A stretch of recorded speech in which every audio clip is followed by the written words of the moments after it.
Hello, Mom. I'm on the telly. And I'm joined by Mr. Nathan Prescott. I am obviously the longest running Hallowheart player to have ever been in Age of Sigmar. That's what I'm most famous for. And Nathan, you are, correct me if I'm not the most well-known Iron Jaws player in the world. No. I think there's quite a few more well-known ones. But War Boss Timmy. no, he plays Gits. Oh, who else then? Actually, he's very fond of playing Godrak, but in mixed destruction. Okay. All right, well, never mind. Well, hello to Nathan Prescott and hello to everyone who has joined us for the show. As always, thank you to everyone on Patreon and a subscriber on Twitch. You help support the show, which we appreciate loads. It means we're able to do things like attend the Irish GT this weekend, and absolutely bring you some live stream coverage, which is going to be really fun, and also obviously the weekends of live stream coverage we've done before, and helps just pay for the servers, do all of the work. So please do that, and thank you, and love you. If you listen to the podcast, make sure you stay hydrated. Sorry, yes. Yeah. Glug, glug, glug. Glug, glug, glug. I'm going to join you. I've got my Canadian water bottle. And apart from that, let's kick the show off. Nathan, how are you? I'm grand, thank you, sir. And how are you? I'm as good as Heinrad and Budtastic Guy who are in the chat. So that's nice. We're already multinational as a show. Some news, some hot goss. Yeah. I was excited to watch, and this is a world's first for the Age of Sigmar community. This week, nay hours ago, nay minutes before, there's Jet everyone on the screen, by the way, if you're excited It's to a see. bit damp. It's a bit damp. How you doing, Jet? How's things? Oh, he's doing all right. One of the things that happened just today, was the tickets for CanCon 2020. So, Call to War is the event. CanCon is the kind of the con. Yeah, it's where there's more than just Call to War, which is the Age of Sigmar event. Yeah. Although you'd be hard pressed to know it. Never before the organisers of CanCon have had to put a press release out because all of the Age of Sigmar players closed down their servers. There were so many people trying to get tickets for Call to War. Because they have to buy it through the con. They have to buy it through the con website Yeah. that the Age of Sigmar community in Australia and New Zealand, I assume, just closed it the hell down. So I've got to say, massive shout out to all of those folks. They've smashed it, and just big love all the time. Yeah, it's super popular. It's amazingly popular. And what I'm most excited about is, so Clint from the Heralds of War, he organised a GoFundMe like he did last year, because Clint doesn't make any money from it at all. Yeah. So what happens is all the money gets taken in by the con. Then that money gets distributed back to Clint to buy, a portion of it to buy like prizes. His and stuff. expenses, yeah. His expenses. So he actually can't add any additional money on. So he tried to work out a way to get us over again, and the crowdfunding seemed like the easiest option. So I'll say thank you to everyone who put money in, because I can't wait. Like, it was probably one of my favourite experiences this year alone. So the fact that we're not, it's not even been a year and it's coming up again. Yeah. I'm super excited because it was wicked. So I'm looking forward to that. Yeah. Yeah, you enjoyed it this year. Yeah. That was easily one of the best Warhammer experiences. The trip, though. You and me travelling for 24 hours together, watching Lovely Girl on the plane. It's far away. It's so far away. All right, okay. I'm going to say so they crushed it. We're going to go do the live stream coverage. We're hoping, not hoping, I know for a fact it's going to be at that moment, just like every event that we try to do is better than the weekend before, should be the best coverage we've ever done. Yeah. So just going from strength to strength is what we want to achieve. I'm hoping that's what we get to do. And you can't really ask for a better community to do it in, so it's going to be badass. Cool. Reaper, Mick Wendell, hello to everyone in the chat. Mick Wendell will be helping me out with the commentary this weekend. Oh, yeah. Yeah. So if you guys want to get excited about that. Grum's like, best day of the week. Up boy Phil. Destruction players got to be very excited about today. K-Dread says to Hi Jet. Hi Felonious Skunk. El Capitan WS10. Evening. Trog. Propagation. 8-Bit Jesus. Howdy. Hello. And also hello to everyone in the chat. Reflex Dog Training Painting. Jet just backfired into the mic with his nose. Lol, he did. Also Skaven are the best. You were always favourite Gladiator, Jet. and Lee Bromley. All right, boys. Okay, so Nathan, you're okay? Yeah, all great. Good, I'm okay. I'm actually getting to play Warhammer tomorrow. Cool. So I'm very excited about that. I'm going to be playing Age of Sigmar all day tomorrow. What army will you be playing? I'm going to take my Chaos Dwarves because, as you know, I have built... they're built here. You obviously can't see this. But I built up my 30... That's right. 30... Untamed Beasts. Well, it's not 30, is it? It's 9, 18, it's 27 models. So my unit of 27 Untamed Beasts, which are a Warcry warband. A lot of people still are not catching on to this, so I'm going to say it one more time because I've said it to a couple of people over the weekend and they haven't listened. So I'm going to say it one more time on the show. The Warcry warbands have got war scrolls that are usable in match play Age of Sigmar, just like the Shadespire or Beastgrave or whatever the hell it's called now game has got some units. Some of them are really, really good. Most importantly, they've all got the Slaves to Darkness keyword, which means you can ally them into loads of armies. Tzeentch, Slaanesh, a bunch of other stuff. And I personally think the Untamed Beasts, which do what the Ungor Raiders do as well, they have a 6-inch move at the start of the game, are particularly strong. The Gore are probably cheaper to do. Or what half of a Bone Splitter's army can do now. Oh, God. All right, tell me about that later. Rob, besides Untamed Beast, what would your second war chance? So it's, I forget the name. It is there's a unit that allows you to not retreat out of combat. So it's not the Iron Golems. It is the... Oh, damn. I wonder if it's in the app. Once again, love the Age of Sigmar app. Can we just shout out about how good it is? Warcry? You put that in? Does that do anything? Is it that good? No, of course not. Oh well. The Cypher Lords. Or it's whichever the one stops you from... There's one of the units that allows prevents you from retreating. Yeah. Prevents your enemy from retreating from you. Yeah.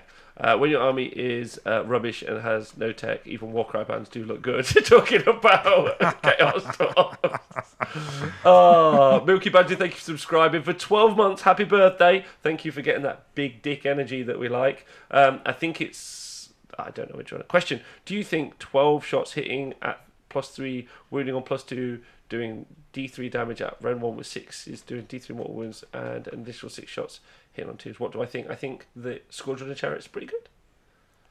But we'll talk about them more later. What do they look like? Describe them to us. I don't know.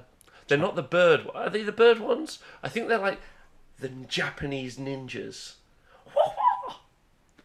Well, the Warcry band. I was going to say that's a funny looking chariot.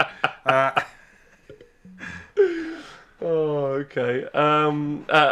Dr. Demento 303, thanks for subscribing. Also, Cypher Lords of the Digits. Let's just say it's the Cypher Lords, but there's one of them. Just read the War Scrolls; they're free on the app, and the app is free, and it is the number one Games Workshop, the product that I will push all the time. That and War Scroll Builder on the website because they're absolutely worth doing. Can I have a TV? What up, people?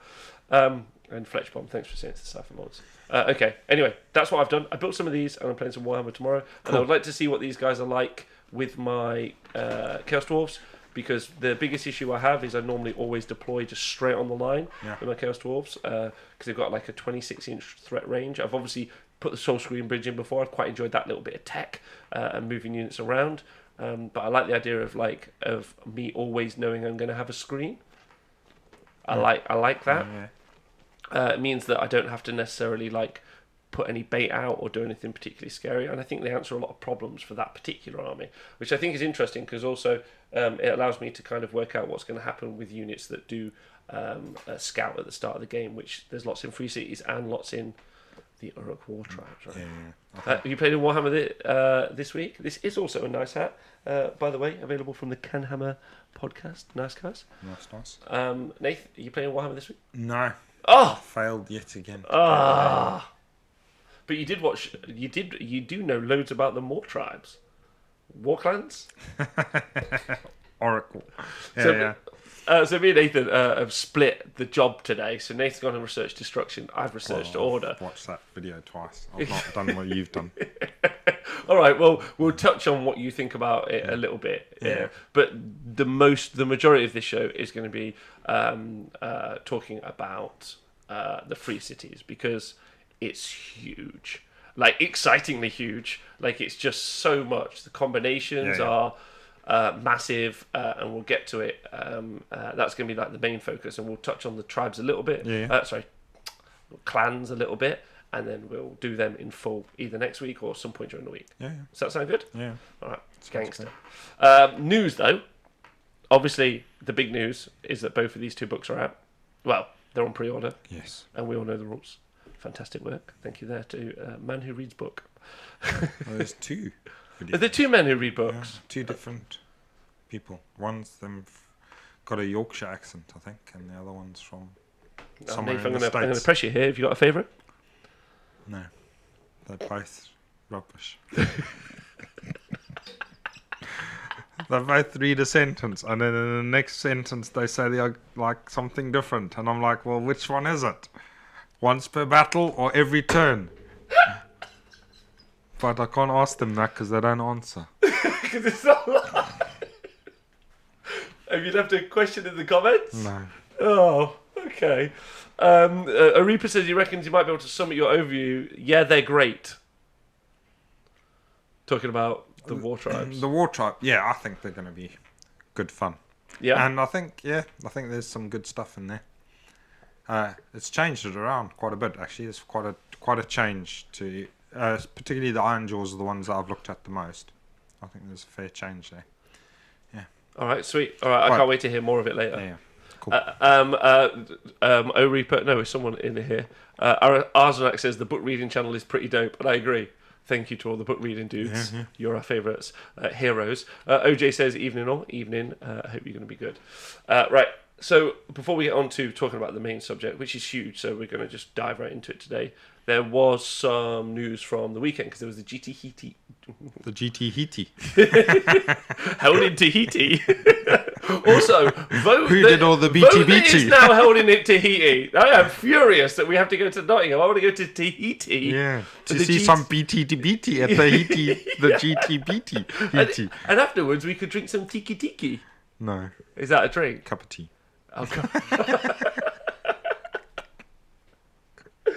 All right. And K-Dread in the chat says, can destruction players read? No, they can't. But if they did read, they should read all the narrative from Black Library, which is fantastic, especially the books, Age of Sigmar And the comics. And the comics, yes. Oh, so that's some big news that's just come out. What's that? Marvel and Games Workshop have just signed a business deal to be releasing comic books through the Marvel brand not in the Marvel universe. I mean, that would be great. That would be great. Thanos! Go Kamoka's foot up your ass. Yeah. And Thanos was defeated by a sneaky grot. Sneaky snuffler. Yeah. Sneaky snuffler, yeah. Hi, Lofthammer, how you doing? That's right, Horus is a Disney princess. So, are you excited about that? Nathan and Twitch chat? Yeah, I've never heard that before. That's great. Is it going to be the 40k or is it going to be both? I imagine it's going to be the 40k. Yeah. But I don't know. It's big business. I don't really know much about comic books, so probably go to one of your other favourite nerd channels. I read books, not comic books, so I don't really understand the art as much as other people do. So it's absolutely, But that's good because more destruction players can read a comic book than an actual book. Yeah.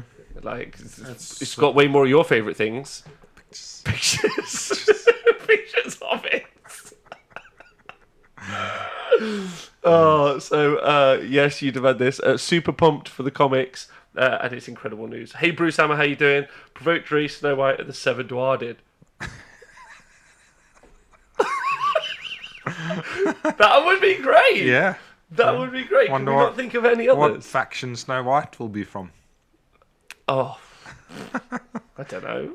Ogres. Yeah, good business move by G-Dubs. But obviously that draws us a lot closer to when we're eventually taken over by Disney and they milk us for all. Thankfully, we've only had Games Workshop currently who have been nothing but altruistic with both of their product releases and, they very rarely want to price gouge us. But with the takeover of Disney, we're going to be in some potential trouble because they're obviously a mercantile, evil, super business.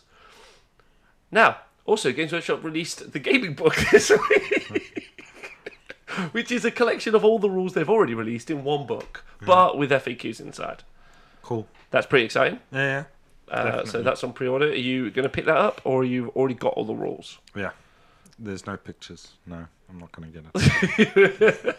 Okay. All right. It's a useful book, though. Huh? It is a useful book, but I've got all the rule books. I'm not going to buy them again. But yeah, those people like Speckles definitely will buy them. Well, people like Speckles will buy it, yeah. All right. So there was that news. That GT Heat final this weekend, held in Tahiti, was held at Warhammer World. It was won by Mr. James Tinsdale. Congratulations with his Slanesh. I watched 4.5 minutes of the live coverage that occurred in the first game because it was comfortably the funniest. It was just an amazing experience to watch. They decided round one to put Slanesh with 3 Keepers of Secrets versus an Ironjawz army. As the first showcase game. Nathan, knowing nothing else than that, any clue what happened as an Ironjawz player? Slanesh summoned 2,500 points in each turn. Close. They summoned. He ended up with 90. James ended up with 97 depravity points at the end of turn 1. So battle round 2, he won the priority, and he puts 3 Keepers of Secrets back on the board. So 1,000 points in a turn. Yeah. Okay. A lot of people. So I put a tweet out. And some people have got back to me on it. It was like, do you think you should be making those kind of like statements? And I was like, yeah. Like it behoves them. Like there's 2 reasons. Well, there's a couple of reasons it's really bad. Number 1, it shows the game as being in a particularly bad place, which I don't think the game genuinely is. No. I think Slanesh are a bit dumb, and they should look at both summoning and the 2+ mechanic. But I don't think, like, there are some answers, but I think that they definitely could do something about it. What that is, I'll leave to them and you guys to talk about at home, but I think they could do something. Number 2, it shows the great disparity between the Blessed Ironjawz and Slanesh in that particular moment, which is terrible for their business and their bottom line. Number 2, it's just rubbish TV. Like, it's a foregone conclusion, and we as competitive players know that, which isn't what we want to experience, and it's just bad. And I know because I'm the person who set up that live stream and also made those decisions, not only for that company at that point, but also for myself previous. So my tweet may have seemed a bit mean, but I felt it was justified. Oh, it's just pointing out that it was a bit of a one-sided matchup.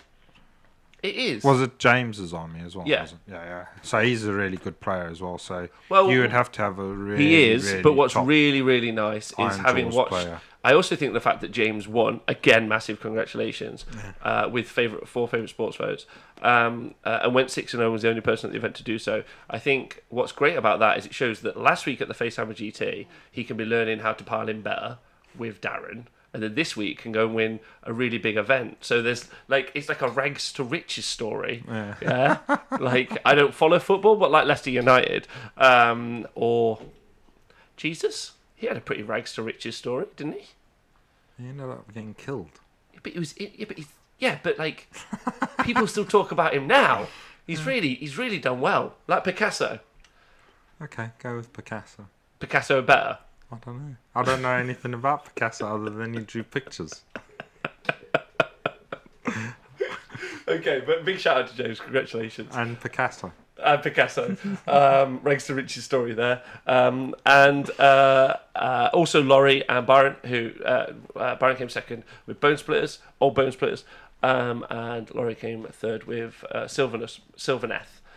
Which is great. But the big story, I think, from the weekend, James also won with Slanesh, and that's not to take anything away from James. There were other Slanesh players there. That's a good result for Sylvaneth as well. It's a great result for Sylvaneth. I think that's a really big story. Probably the second biggest one there.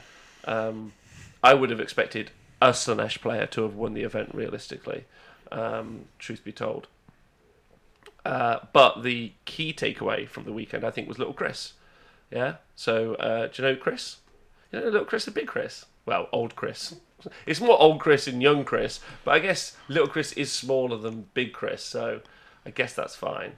Okay, but Chris has had 2 Irish caps, I'm pretty certain. So Republic of, as opposed to Northern Ireland. I hope I'm getting that right. They're all the same anyway. And sound the same. Can't wait to be in Ireland next weekend. But the big propagation says I'm getting crisscrossed here.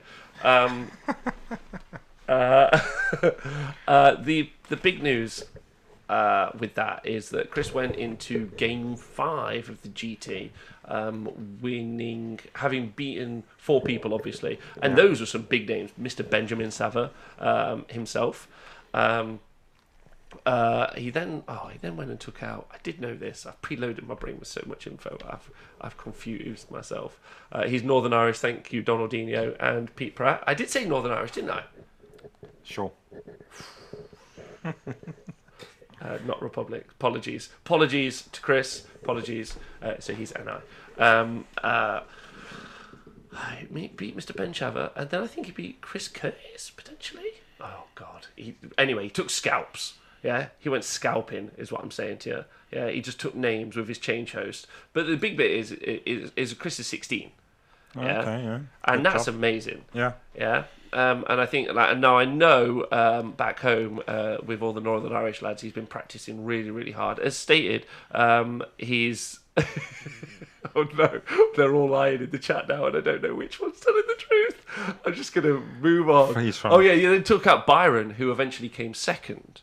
Yeah, so Byron came second, but Chris beat him. Yeah, Chris took out Benjamin Sava, Byron Ord. So these are people with Benjamin Sava had the best win rate of everyone in Age of Sigmar last year. Well, in the UK at least. I'm sorry about if that's not true in other countries.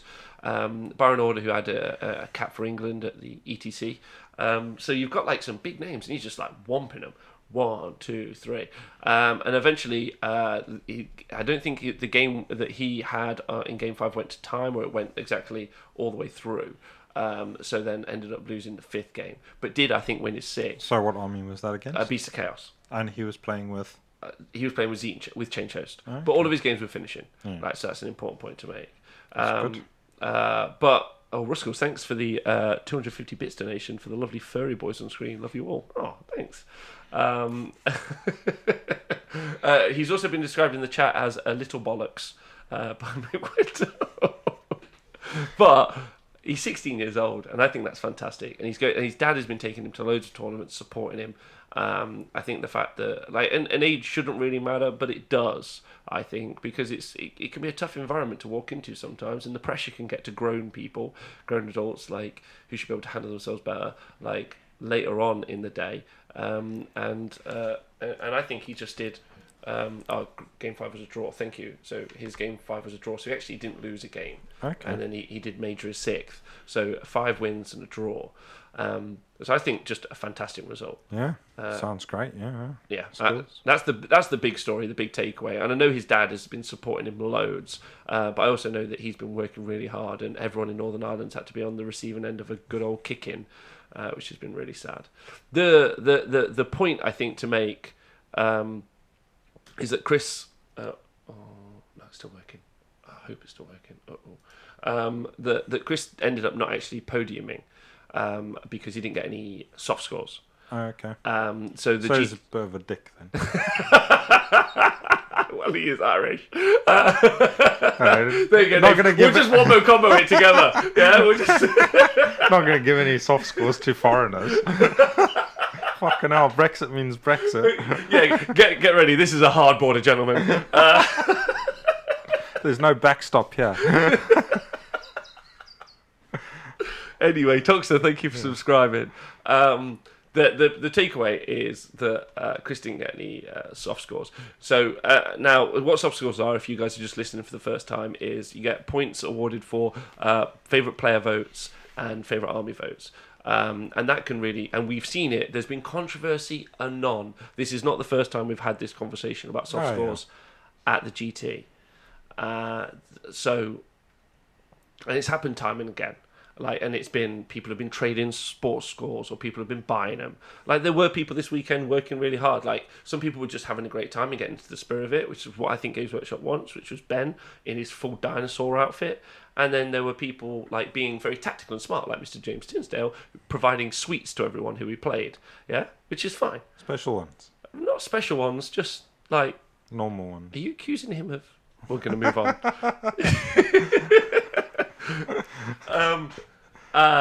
But Chris didn't get them, and there's like loads of conversations as to why. Because I wake played up some. and you didn't have your sports score. Yeah, a couple of sweeties. Where did it go? Yeah. Where did I put my sports score? And if you would like to know how we feel about soft scores, me and Nathan have had this conversation on before. Also this weekend was the WS10 gaming event, which is held out in Wednesbury, Boards in Brum. Well, it's just outside of Wednesbury. Yeah, somewhere. No, they had it at a cricket club. Oh, they had it at a cricket club. Fine. Brett Glover, thanks for subscribing for 6 months. Now, that event is massively weighted to soft scores, yeah? Because Nick and the WS10 guys are big proponents of having a great time and turning up and try and win your games, but really just have a fun time. The Games Workshop event sits in the middle of that. Yeah. I actually got quite... You know what FOMO is? Yeah. Yeah, so I got fear of missing out. So I wasn't that bothered about the heats, even though there were loads of great guys there who I really wanted to hang out with and see. But also the WS10 event was also full of great guys who I really wanted to see. But that one looked a lot more fun. And I thought, I just would really rather be there, realistically. Where this comes into play is that we've all got money that we can spend on going to events. Yeah. We can travel to different countries and we can travel to different places. You probably should vote with your feet on which events you think are worth going to. As an example, I've done 2 weekends of live coverage. This weekend, I qualified for the heats. I could have gone. But I decided I didn't want to go there. I don't like the gaming environment. I don't like Realm War battle boards. I think that they actually really impact the game. Stuff can move a couple of inches and that can just throw the whole game off. The terrain was pointed out to me several times to be ineffective. I saw a picture of a cauldron, a Hagnar cauldron, which are annoying to deal with at the best of times. In between, and we've played a Wild War a lot. You know, they've got that kind of like large building piece that's with archways. It's kind of Greco. It was in the middle there, so it was claiming cover and almost impossible to get any models around to attack it. Yeah, like come on, like that's just stupid. And I think you can tell by the fact that they only had 65 people attending that you can tell that there are issues with that event, as pointed out time and time again. So wherever you sit on the kind of sports vote conversation, the correct answer is vote with your feet and go to the events that put things out the way that you want to do. I think that makes sense. Yeah. What is it that attracts you to an event, Nath? I guess the rules are important to some people, less important to me. So it's going to be like who's going. Hey, Flukesy. That's it. Who's going and basically distant. Yeah, just more the logistics really than the pack, because I'm not that bothered by the rules. But let's say that there are so many events popping up. Yeah. So many events that they're even clashing, as we've seen some Twitter furore recently. Like, surely it has to, like, there are obviously considerations, which is why we always do our tournament review. Hand dry is super important. I guess the type of, so like team tournaments always look cool. So definitely they've got an attraction. It's just, and there's the logistics and stuff like that. But definitely if you get annoyed by the sports course thing or stuff like that, then there's enough other tournaments that don't really weight it that way. You should be able to pick and choose a bit more. I think the other issue is, realistically, is you expect Games Workshop to lead from the fore when it comes to its events, and often they haven't.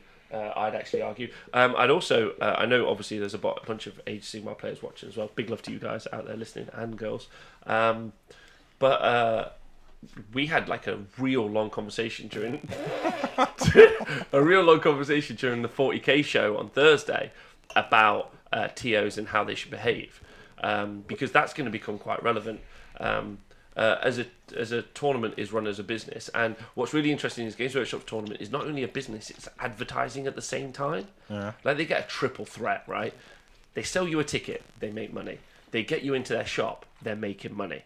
They get you into their bar and club, making money. They put you on their live stream, which you pay for with subscribers, like with subscription, and then they advertise the game to you, so they make money. They're just like doubling down all in one place. Then they've got special dudes waiting outside. Do you and get all the rest of your money? Allegedly.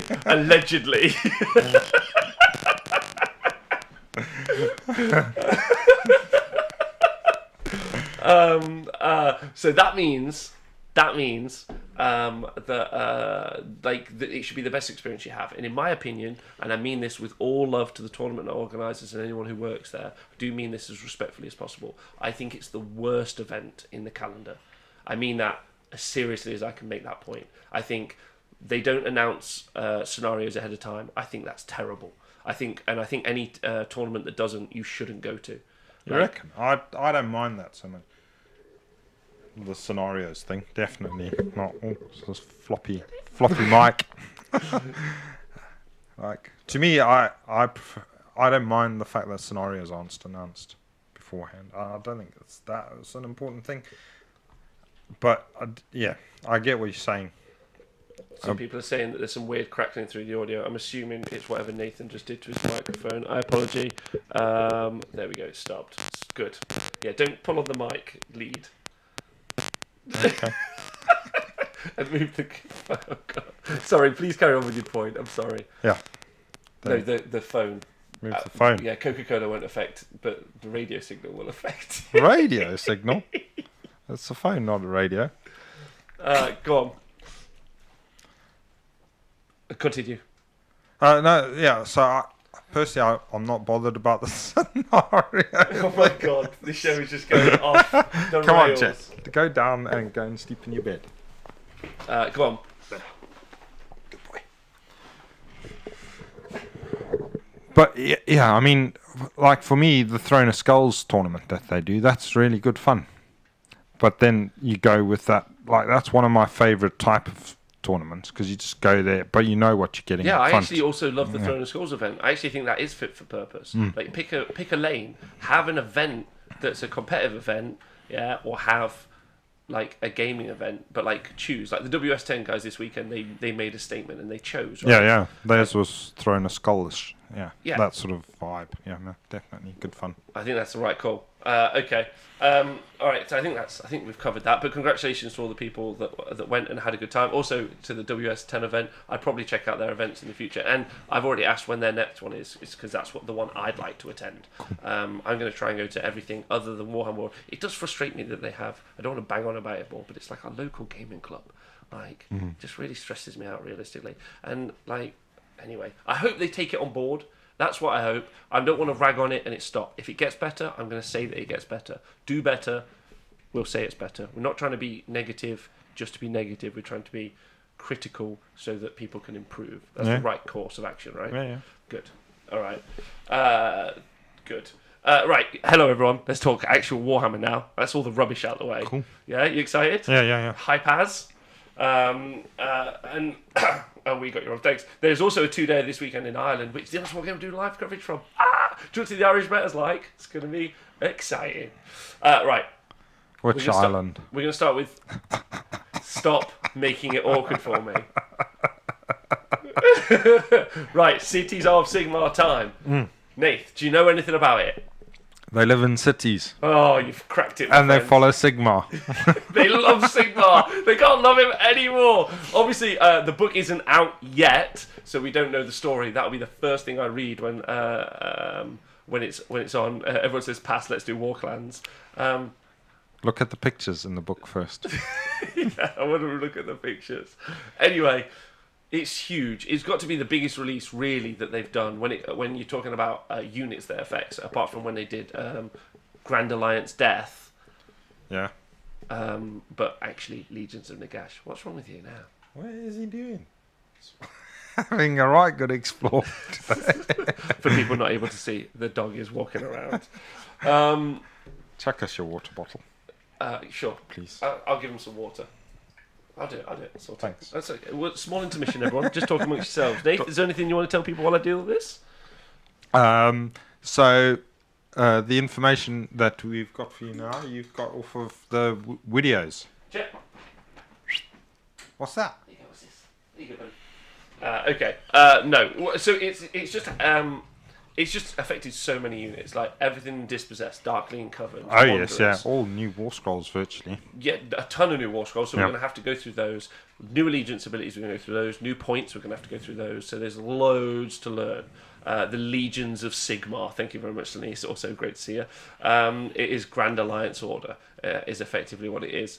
So I'm hype as hell to Let's go. Let's just jump straight into it. That was the first thing though. Like I'm not 100% certain how much of war clans we're going to get to do because it's just huge. And I think even today I've spent, with the exception of being able to get lunch with the Greeks, the Greek feta nice. earlier on. Yeah, I've had just like a huge day reading. And it's been amazing. I'm super hyped for it, but at the same time, I'm like, hell.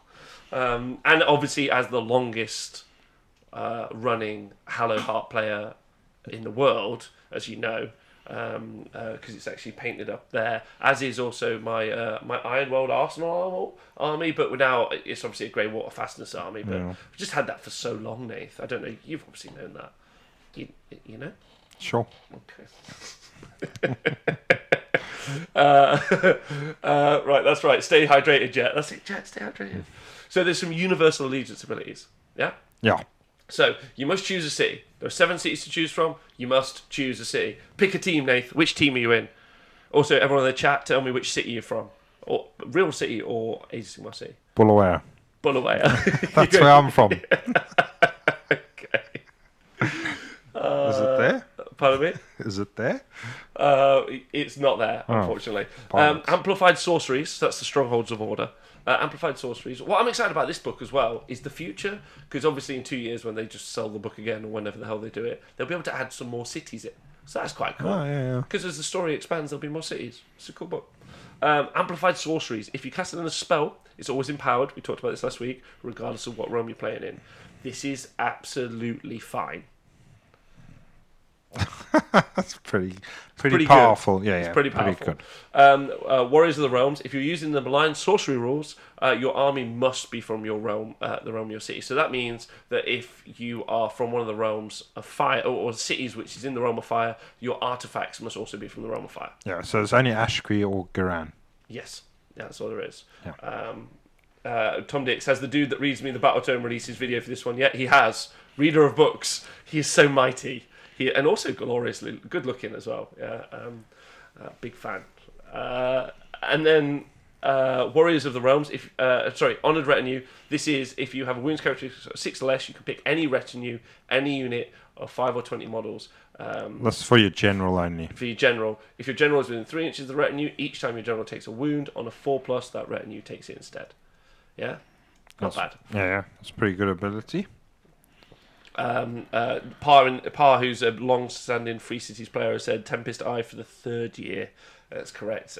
Par, me and Par actually been playing Cities of Sigmar as long as each other. I obviously played Halo Heart, as you know, for years. Uh-huh. And then there's also the General's Adjutant. If your General's wounds character is 6 or less, you can pick a friendly hero to be their Adjutant. Basically, if your General's within 3 inches of the Adjutant at the start of your hero phase, Adjutant. Yeah. That. You get on a 4+, you get a CP. So get a CP. That's great. That's on great. a 4 up, is it? Yeah, 4 up. Oh, yeah. Cool. Yeah. Grobducker says, I'm from the city of never review a battle tome before an FAQ. I agree with you, but I'm just doing it, so let's just go with it. Also, I don't know if there's anything that's broken in it so far, which is a good sign. As a lowly Halo Heart player, everything is fine. Everything is so fine. Anyway, so you get the CP. Also being able to keep your character safe because of the adjutant rule. The retinue thing. It's pretty cool. We talked about that last week. Stormkeeps. So this is something new. 1 in 4 units in your army can be Stormcast. They gain the city keyword, but not the host keyword. So they wouldn't be able to take use of Gavriel Shoreheart's ability. Yeah, so they can't be like Celestial Vindicators and Hammerhall. Yeah. dudes, just Hammerhall dudes. Just Hammerhall dudes. People are asking, can Hammerhall use both or either realm artifacts? I'm not huge on the lore, but it's in both realms, right? There's two halves of the city. Yeah. I think you pick one or the other. Yeah, one or the other. Yeah. O'Reaper says, everything you've said in the past 2 minutes has been broken. Whatever, man. Like, welcome to Sumo. We're having a great time. Right. And then, yeah, okay. So you'll be able to add Stormcast units in. Yes. Which is kind of cool. Specifically cool if you're like Ordinators or if you like Wizards. And if you are a fan of anything else, whatever. Not bothered. Right, okay. But it's cool if you want to add your little Stormcast in. City Allegiance. So we're going for Hammerhall, which is, if you guys don't know, it's actually got a realm gate in the middle of it. And it's got two halves. There's a side on the realm of fire, and there's a side on the realm of life. Pretty famous because when we first got introduced to the narrative of Age of Sigmar, available from Black Library at any point.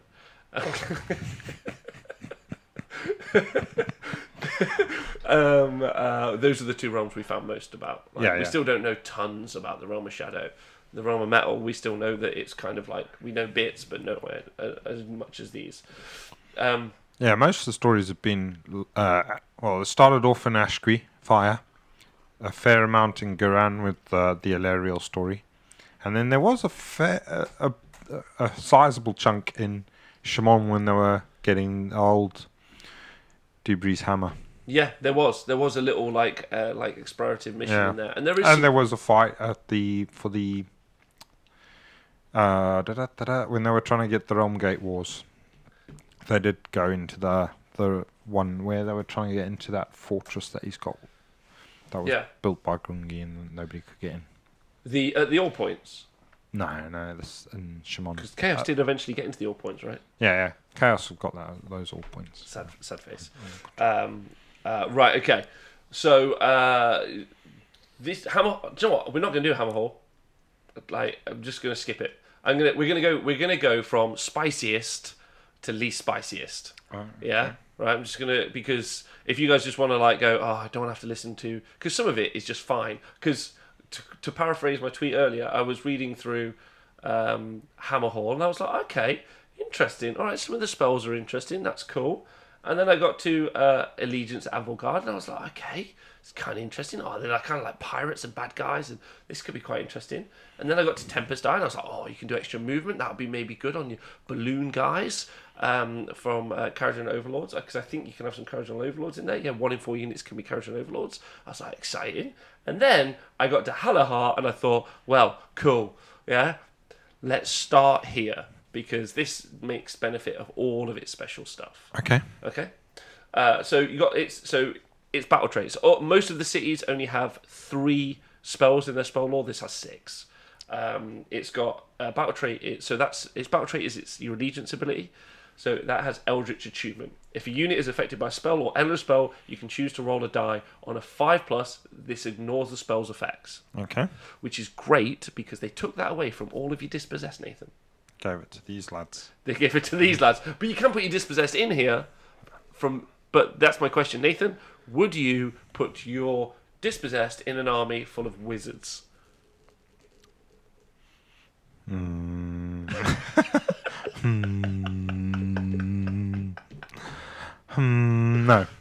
I reckon some people would, and I wouldn't have a problem with that. It's a very cosmopolitan world, that realms. They do have a very cosmopolitan world. In all realms. Dr. Vulcan says, I will, and I plan to. And then Provoke Tree says, what the fuck is that question? If anyone's not aware, Provoke Tree is a long-time dispossessed player. Okay, so you ignore all spells on a 5+ is amazing. Yeah.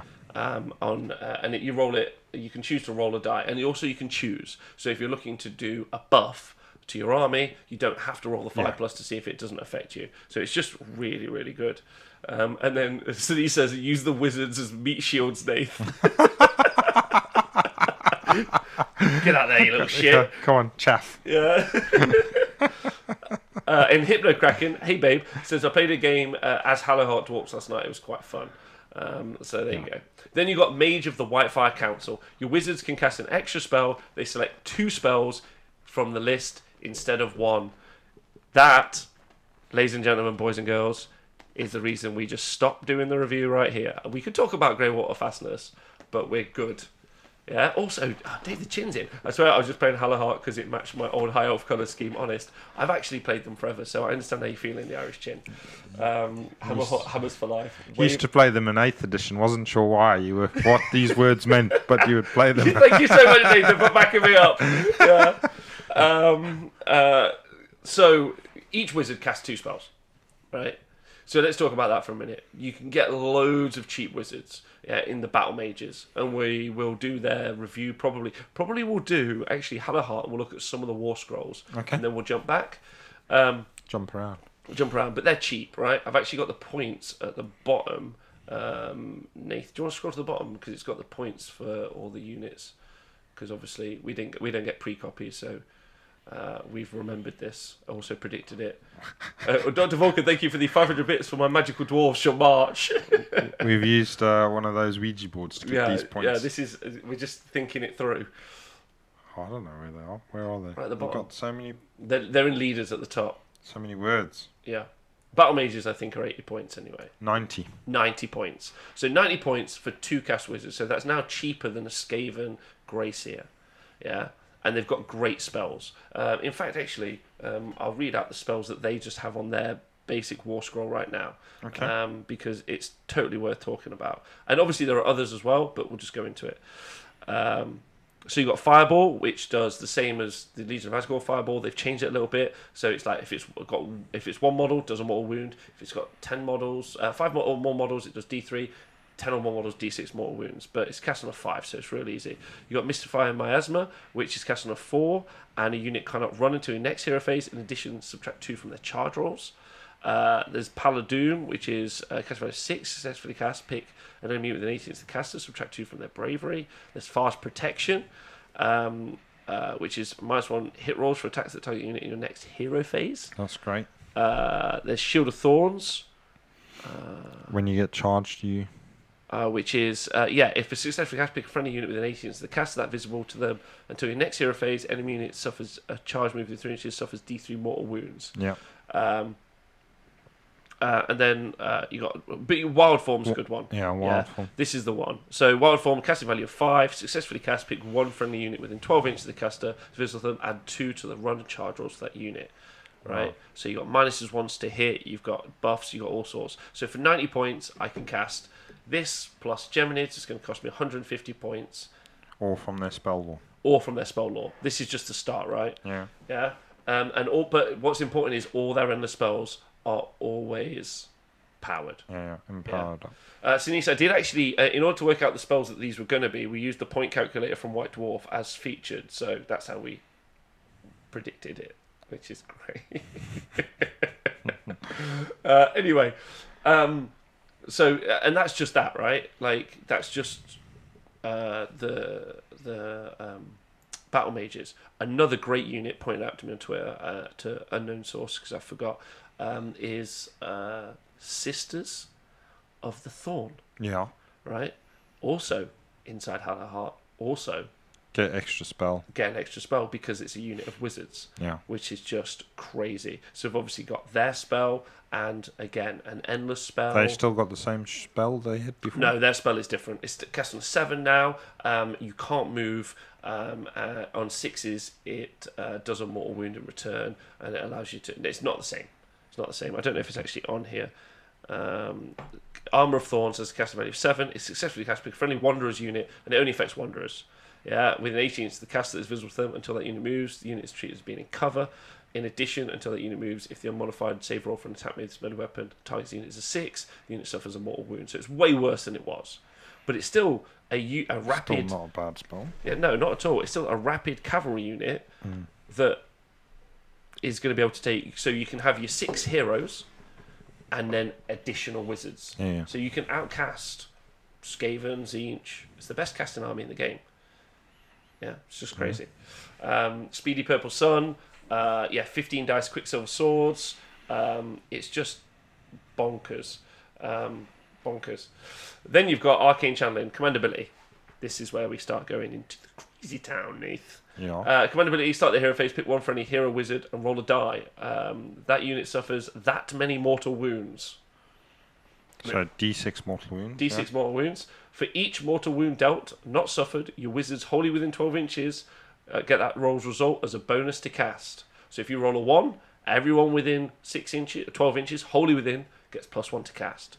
If you roll a 6, they get +6 to cast. Each wizard on 2 spells each. It's crazy. That's better than Tzeentch, that's better than Nagash, that's better than everyone. It costs you 1 CP. And if you cast a purple sun in front of your army, you're going to ignore all those spells coming back on a 5+. It's bonkers. It's bonkers, Nave. Like, if you actually read it out loud, you go, oh, okay, that's crazy.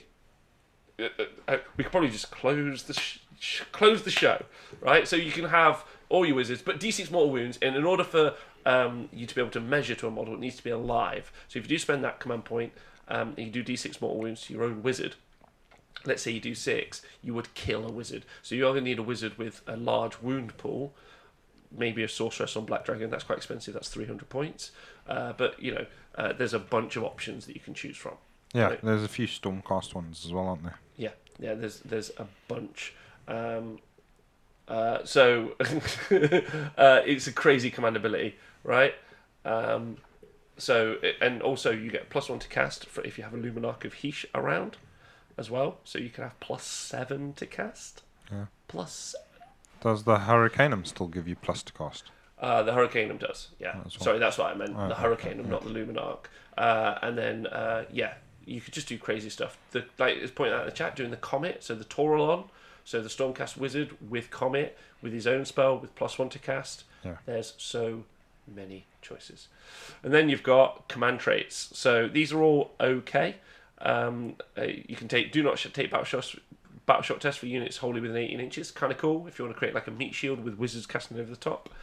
So your hero phase, you can get a CP on a 4+, and then you've also got, if your general is a wizard, which it's going to be, add 3 to attempt to dispel endless spells.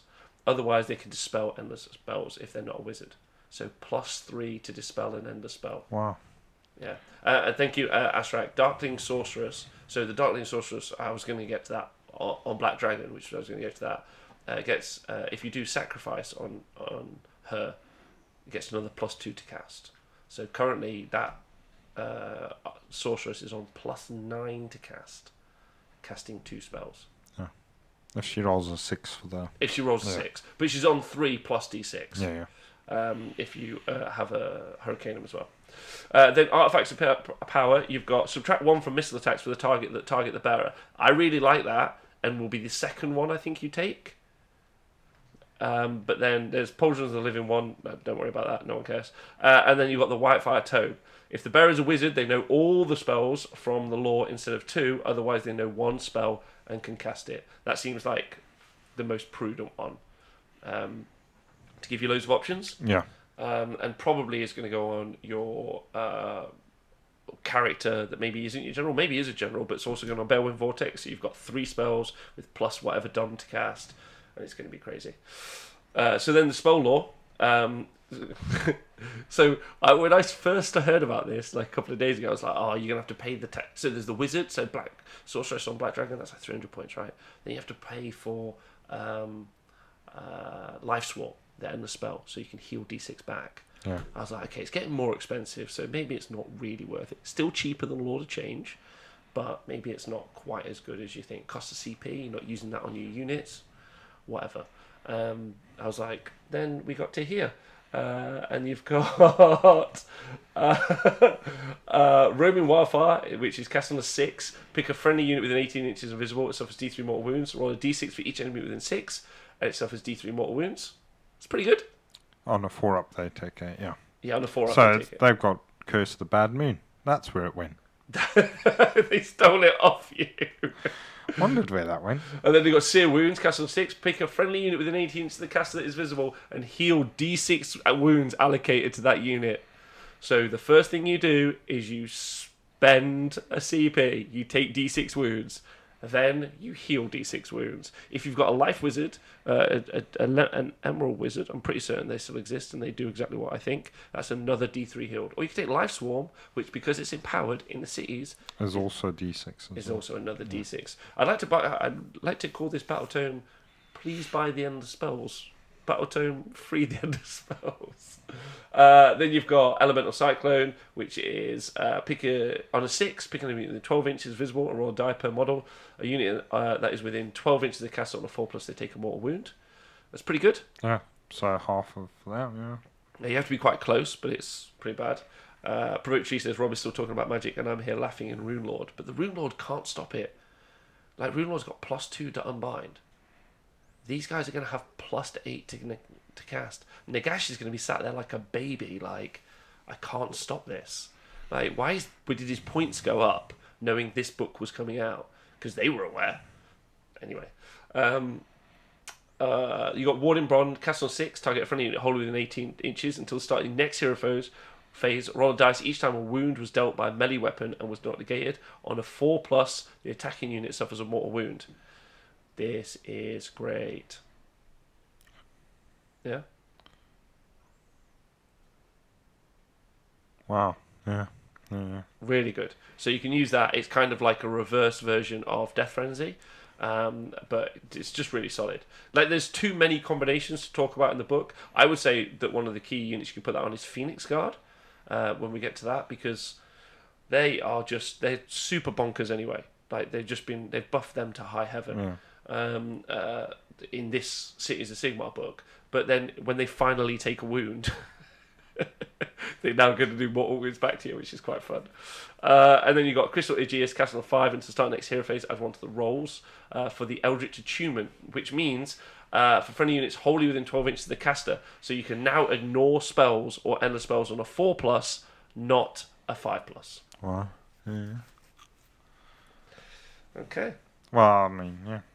It's pretty good. It's very, very strong. And Gitley says, Battle Tome, endless spells. Yeah. How are my dwarf army supposed to handle all these dumb spells flying around? Just try really hard. Nathan, any advice for a dwarf player looking for love? Shoot them all dead. Good. Solid. Then you've got Ignite Weapons. Cast on 6. Pick a friendly unit wholly within 18 inches of the caster that is visible to them, and add 1 to wound rolls made by that unit until the start of the next hero phase. Very good. Yeah. Now, I've already done I haven't done much of the maths, but for me, you're going to see this army all the time. Yeah. All the time. Now, each city has got one battalion, and Hallowheart has one called the Wildfire Retinue, which is 140 points, and it's 3 to 6 hero wizards. So exactly what you would want, right? Yeah. And this is +1. So if you pay 140 points, you have 3 to 6 hero wizards, +1 to cast and unbinding rolls if they're within 6 inches of a friendly wizard from this battalion. Yeah, there we go. So when they try and cast spells, it pretty much happens, eh? I can't, unless, it's a 12 to cast the spell. But almost everything that they've got access to is, 5s and 6s. Their spell lore doesn't have anything that's a 7 to cast, I don't think. So it's just so they can just sit there with a natural +2 before you even do a D6. It's just crazy. It's just madness. It's way more powerful than Tzeentch. You're talking about Change Host or their output. This is just nothing. I don't know. It's mental. It's way, way, way too strong. The only thoughts I could have is you might not be able to put anything good in front of those wizards.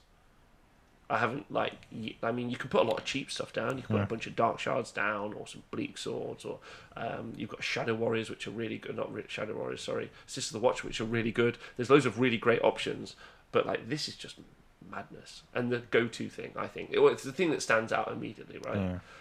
Because you're going to cast. You have 6 wizards in that battalion, so you drop 6 drops for a 1-drop. So already you're dropping quite low with the ability to go first. Those wizards can be as cheap as 90 points, but one of them's going to be quite expensive. Yeah. So maybe you're spending 800 points, realistically. But you're putting out now 12 casts with plus maybe... But on average, so it's 3, right, is the average. On average, +5 to cast. So that's stronger than Nagash. Yeah. Yeah. But me as a long-time Hallowheart player has always been fine with it. What's the Twitch chat think? What do you think, hearing it? Well, yeah, so they're going to be a super strong magic army. Well, this part is because there's loads it's going to be maybe half of their points on magic, like if they invest in a Hurricaneum and stuff like that. But I it don't still think you need means to invest in the Hurricane, but yeah. yeah, still going to be a lot of, still going to be a decent sized army to surround it. But yeah, you're going to have to get in there and try and get into those wizards as fast as you can to stop them doing all of this stuff. Really.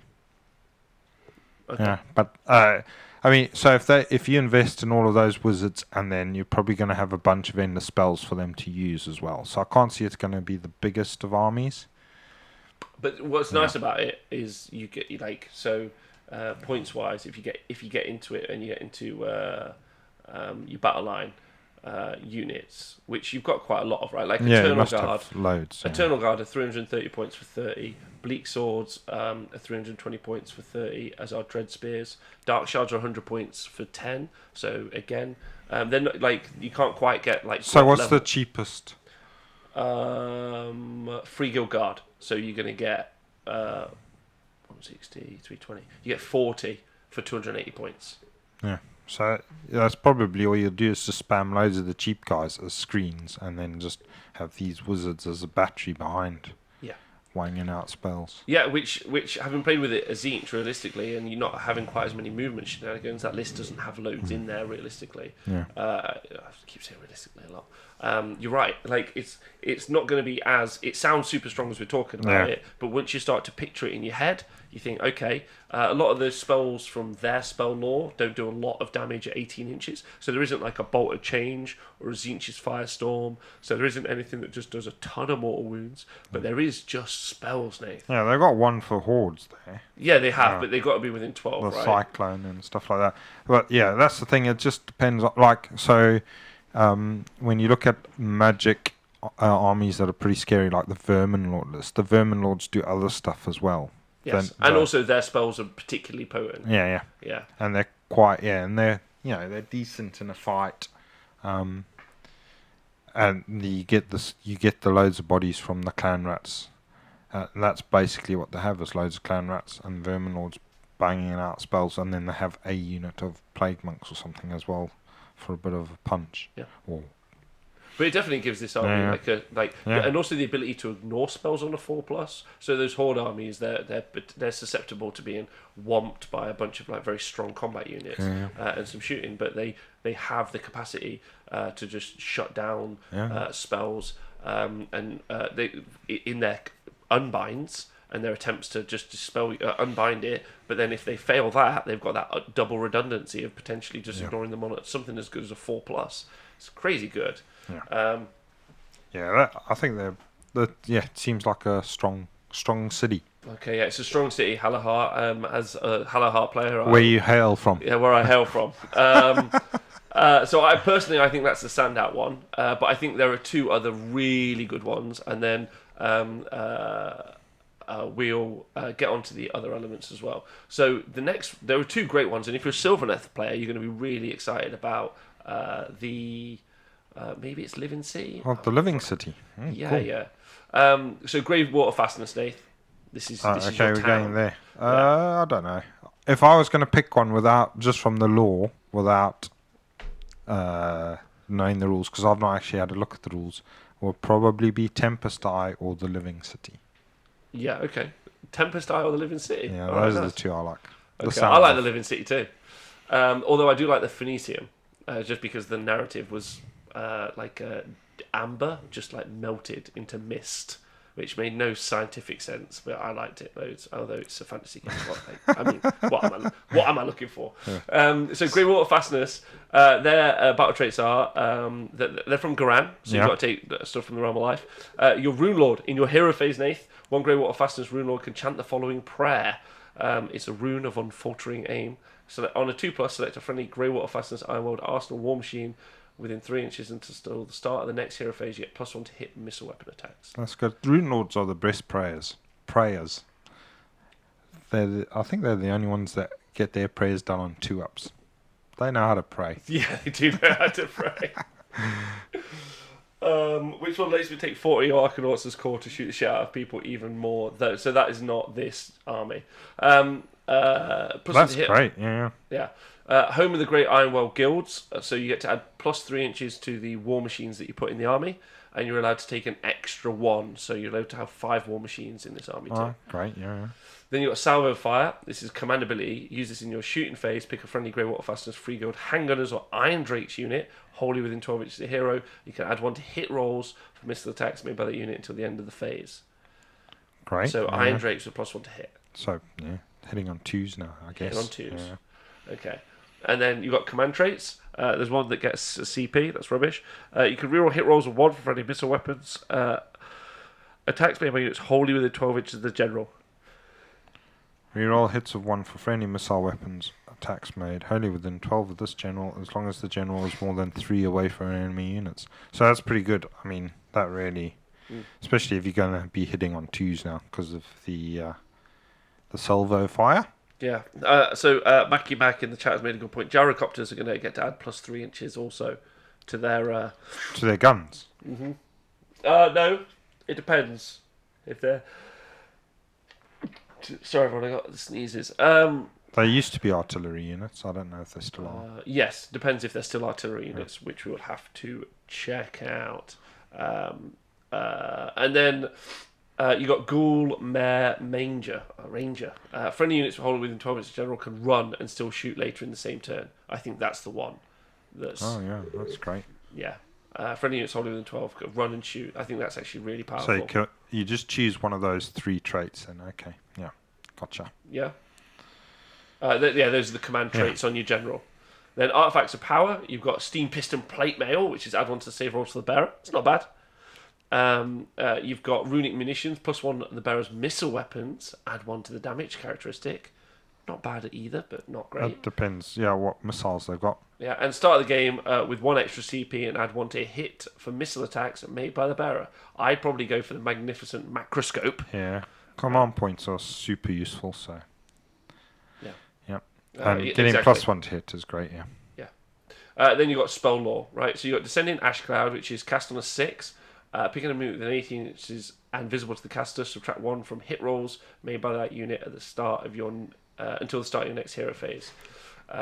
That's minuses to hit always great. Especially when you've got the Sorceress only in this cast army. on a 6, yeah. So this particular city has access to -3 to hit. You can do Geminids out there.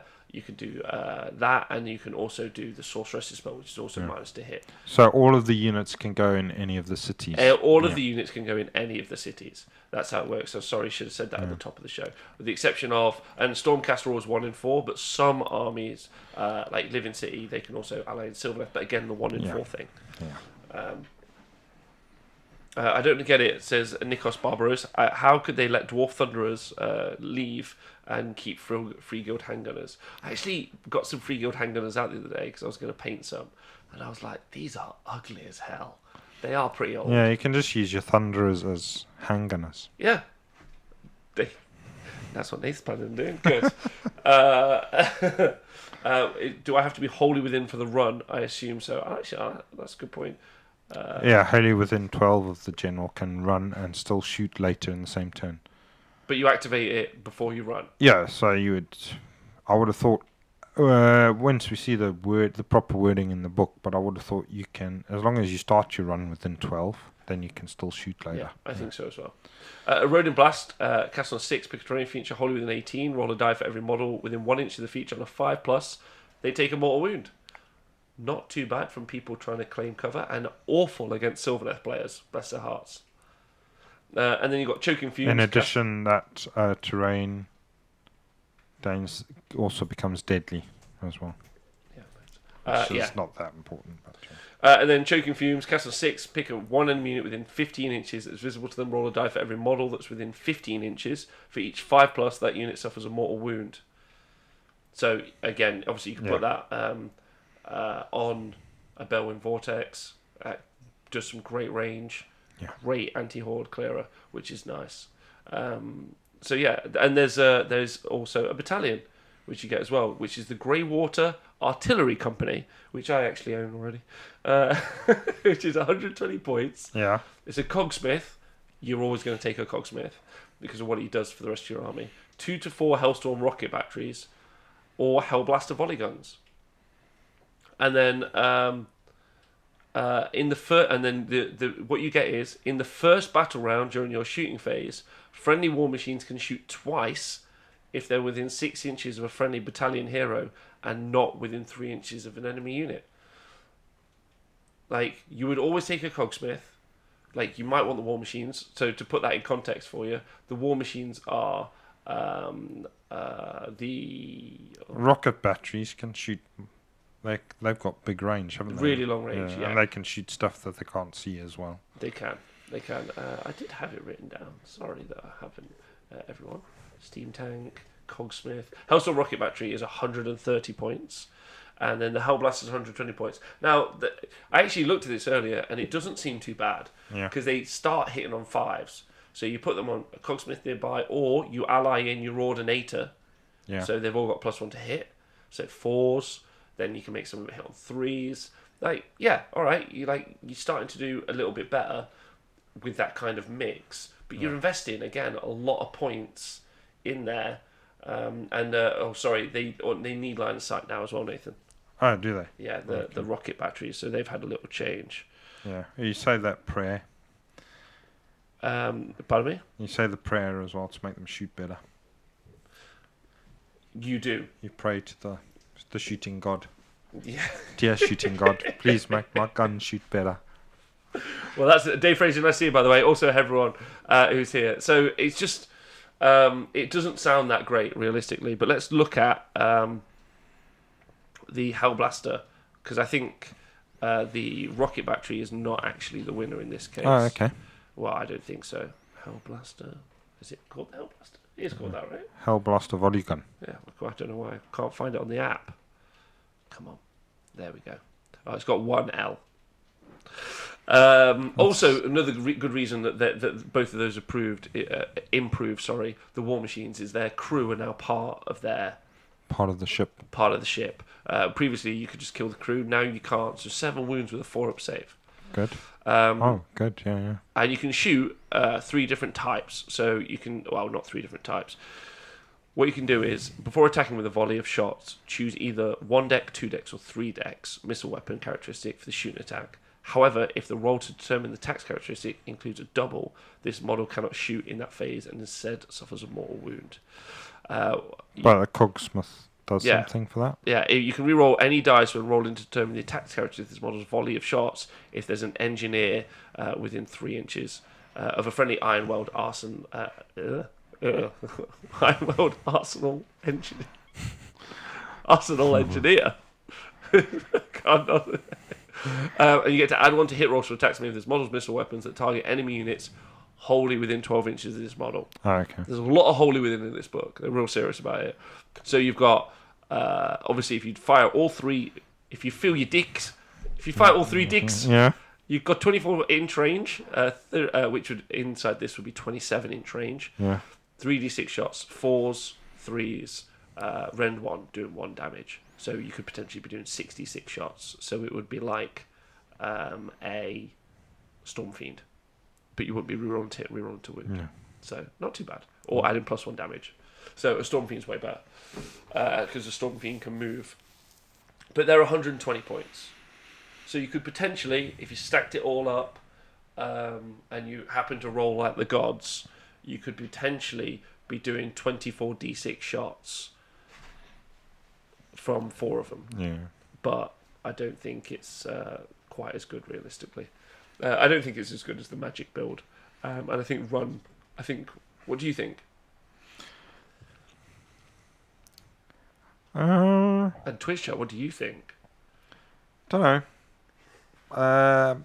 Again, I guess it depends on what else you can get in the army with that. But what on its points? So it gives you, so they can shoot twice, in the first battle round. Yeah. But 24 inches is quite short range. If somebody makes you go first, there's a chance that you won't be shooting anything in the first battle round. So yeah, it sounds a bit situational. It's going to have to be one that you play a few times to see. Yeah.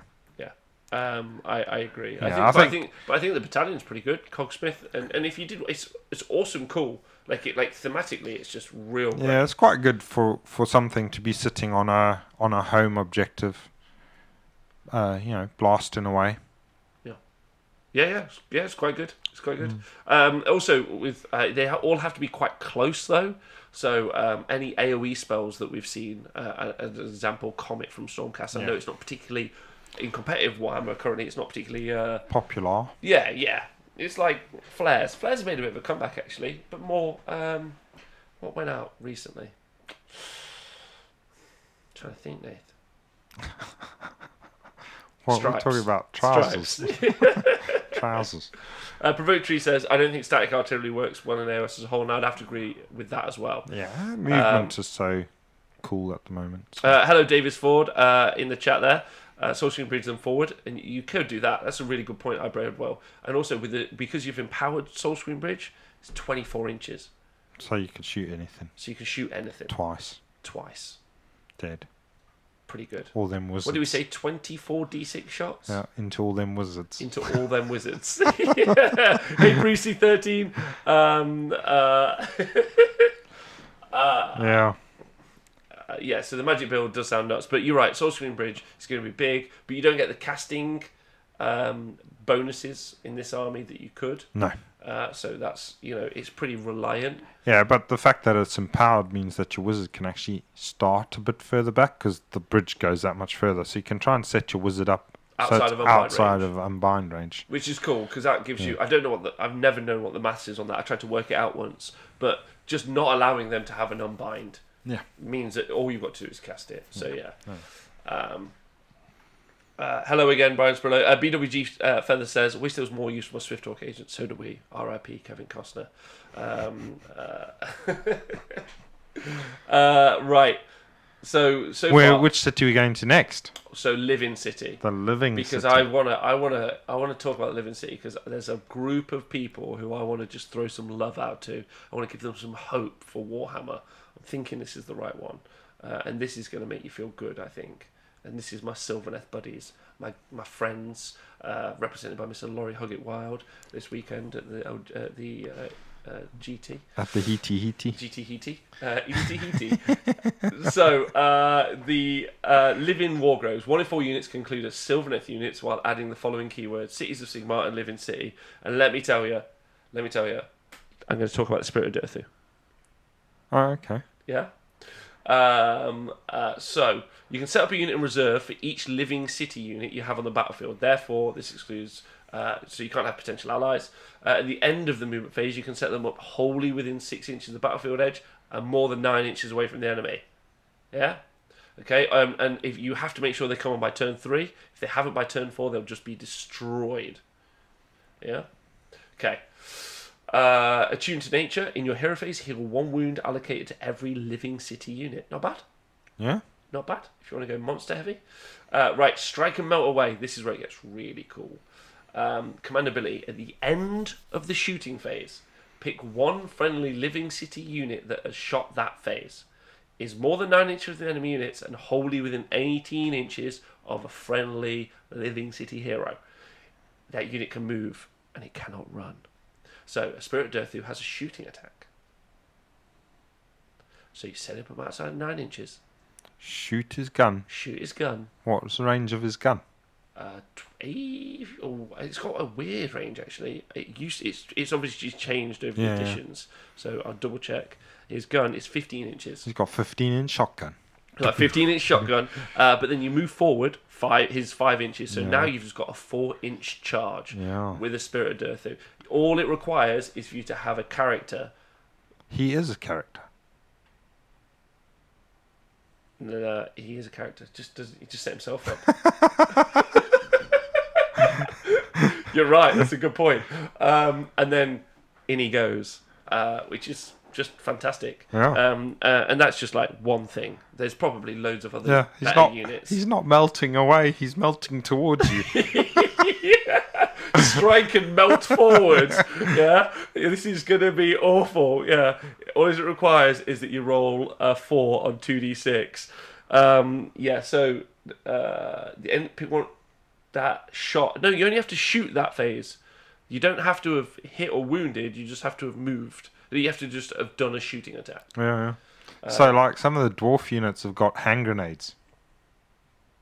I'm going to throw my hand grenade and then I'm going to come forward. There you go. So that's another good one. Another good one is the Luminox of Heesh. Yeah. Right? So the Luminox had its war scroll changed. It used to be a shooting attack at 30 inches that did flat 6 damage. It's now a searing beam of light, which is 30 inches. Yeah? And he's movement 10. This is really important. Yeah. So you deep strike him on, and then what you do with his spell now, his gun, is you draw a straight line, 30 inches, and every unit that's hit by it, you roll a dice on a 2+, take D3 mortal wounds. So you deep strike, hit them along their whole flank with a laser beam. Yeah. Or 2. Just do 2. Yeah, and then just melt away. Yeah. You can do that with 8 concussors as well, or a Star Drake, or a Lariel.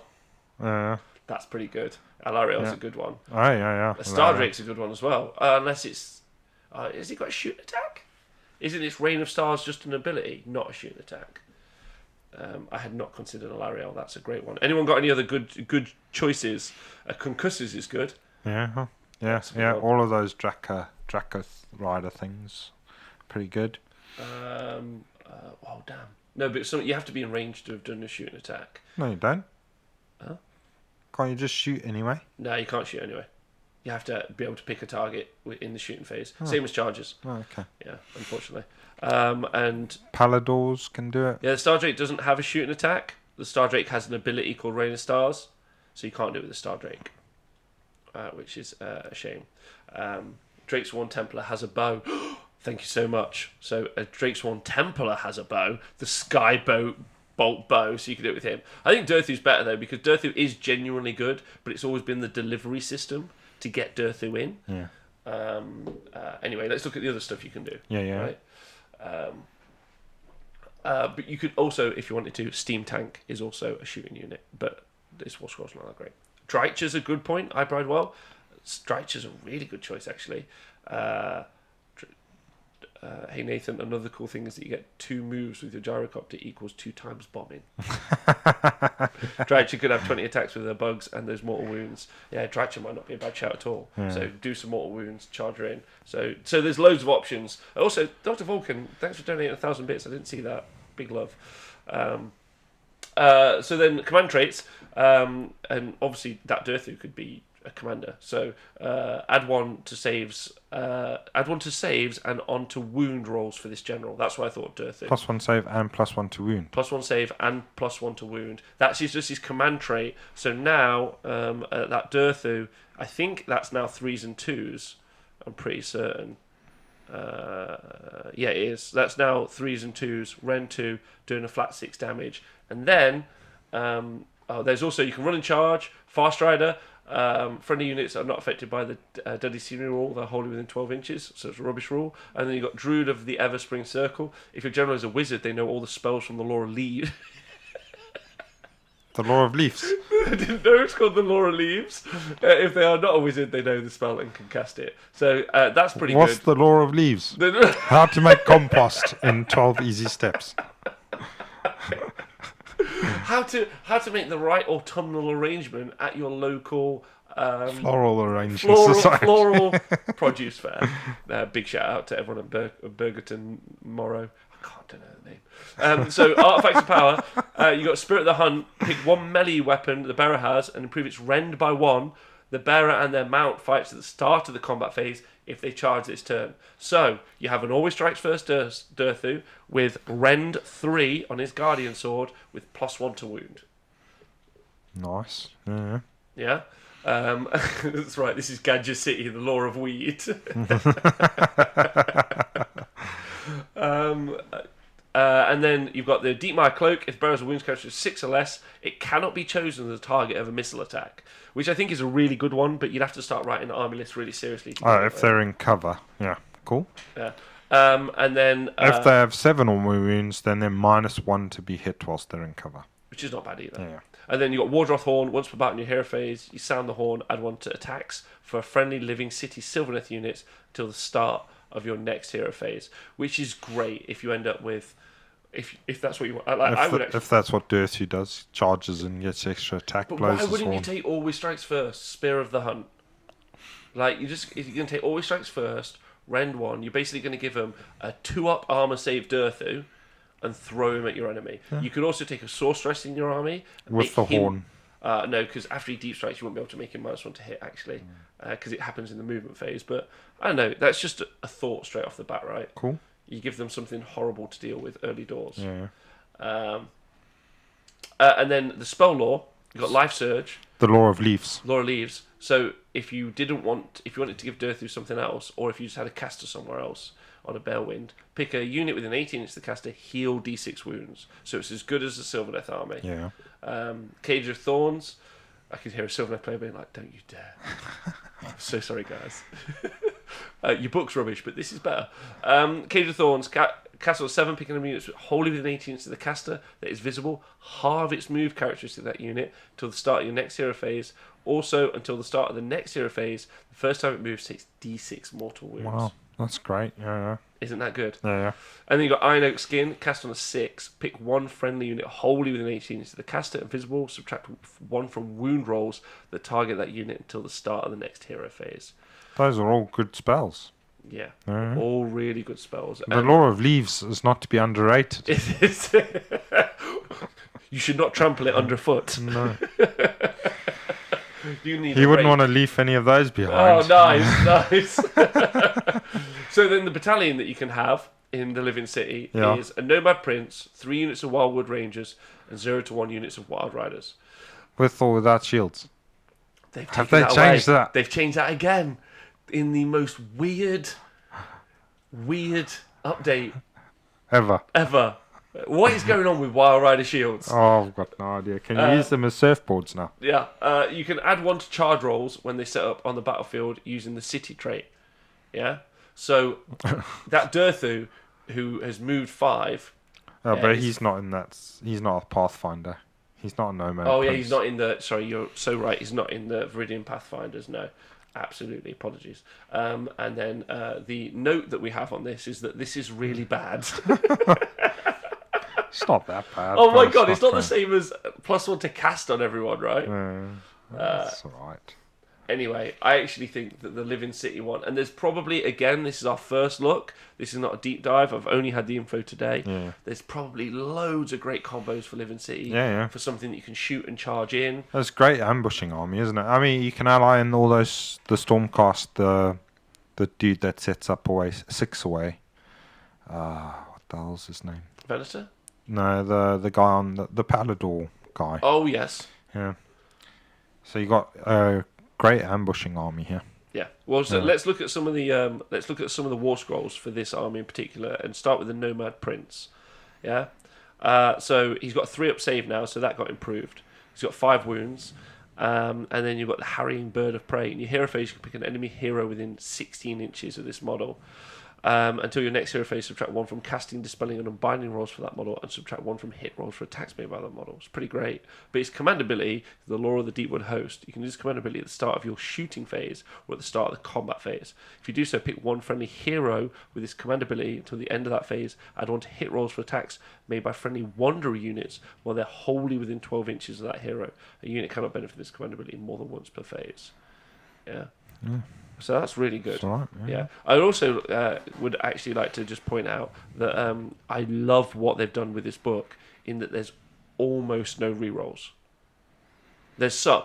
Yeah. Like, there's absolutely some. But what there isn't is tons of reroll this, reroll that. It's +1 to hit, +1 to wound, +1 damage. -1 to hit, -1 to wound. They've just made it there's a great conversation about how long games are currently taking. Yeah. And I just think that that's a fantastic choice by the book. Wild Riders, do you know what they do now? Yeah, go on then. They've moved 12, they've got 2 wounds, and they've got 5-up save. And their spear, their hunting spear, by the way, 2 attacks, 3 to hit, 4 to wound, rend 1, damage 1. If they charge, it becomes rend 2, damage 2. It's not bad. It's not bad at all, especially when you put +1 to wound from the Iron Oak Skin. Yeah. Subtract 1. Oh no, to make them a little bit more survivable. And yeah, so they're okay. They're not great. And then the Wildwood Rangers, I've got 2 attacks, 3s, rend 1 and 1 damage. And a ranger's Drake has a damage characteristic of 2 instead of 1 if the target is a monster. It used to be D3, if you remember. Yeah. But this is way better. Just a flat 2. It's quite reliable. Cool. Yeah. Where are the shields, Dave Fraser? It's a great question. Joe Boom, the battalions are locked into their specific city. So there's 1 battalion per city, which is locked in. So there we go. And they're cheap as well. 130 for 10, those Wood Rangers. Yeah, they're really good. Okay, it's Shieldgate 3.0. Thank you, Hypnocracken. It is Shieldgate. So far of the 3, Twitch chat. So we've talked about Greywater Fastness, Living City, and of course Halahar. Like, what you? I mean, what's cool is they play wildly differently. Yeah. Definitely. I think they're all pretty good, really. I wouldn't. The issue is, as is always going to be the case, because you've got overlapping rules on such a wide set of models. What you'll do is you just have a best fit all the time, and I think some models are just not going to see the light of day, realistically or unfortunately, because there's a lot of units with 5-up saves, 4-up saves, and while they genuinely, it looks like they've made an attempt to change stuff out, a lot of the cavalry, if we look at Wild Riders as an example, compared to Demigryph Knights, you can take both of them in an army, but the Demigryph Knights just are better on paper and do a better job. So why wouldn't you have to pay more for them? But why wouldn't you take Demigryph Knights realistically with their 3-up save? Because they haven't got Wild Rider shields. Whatever they're called, Wild Riders. Yeah. Right, certainly says it's Halahar, Living City, then Greywater Fastness so far.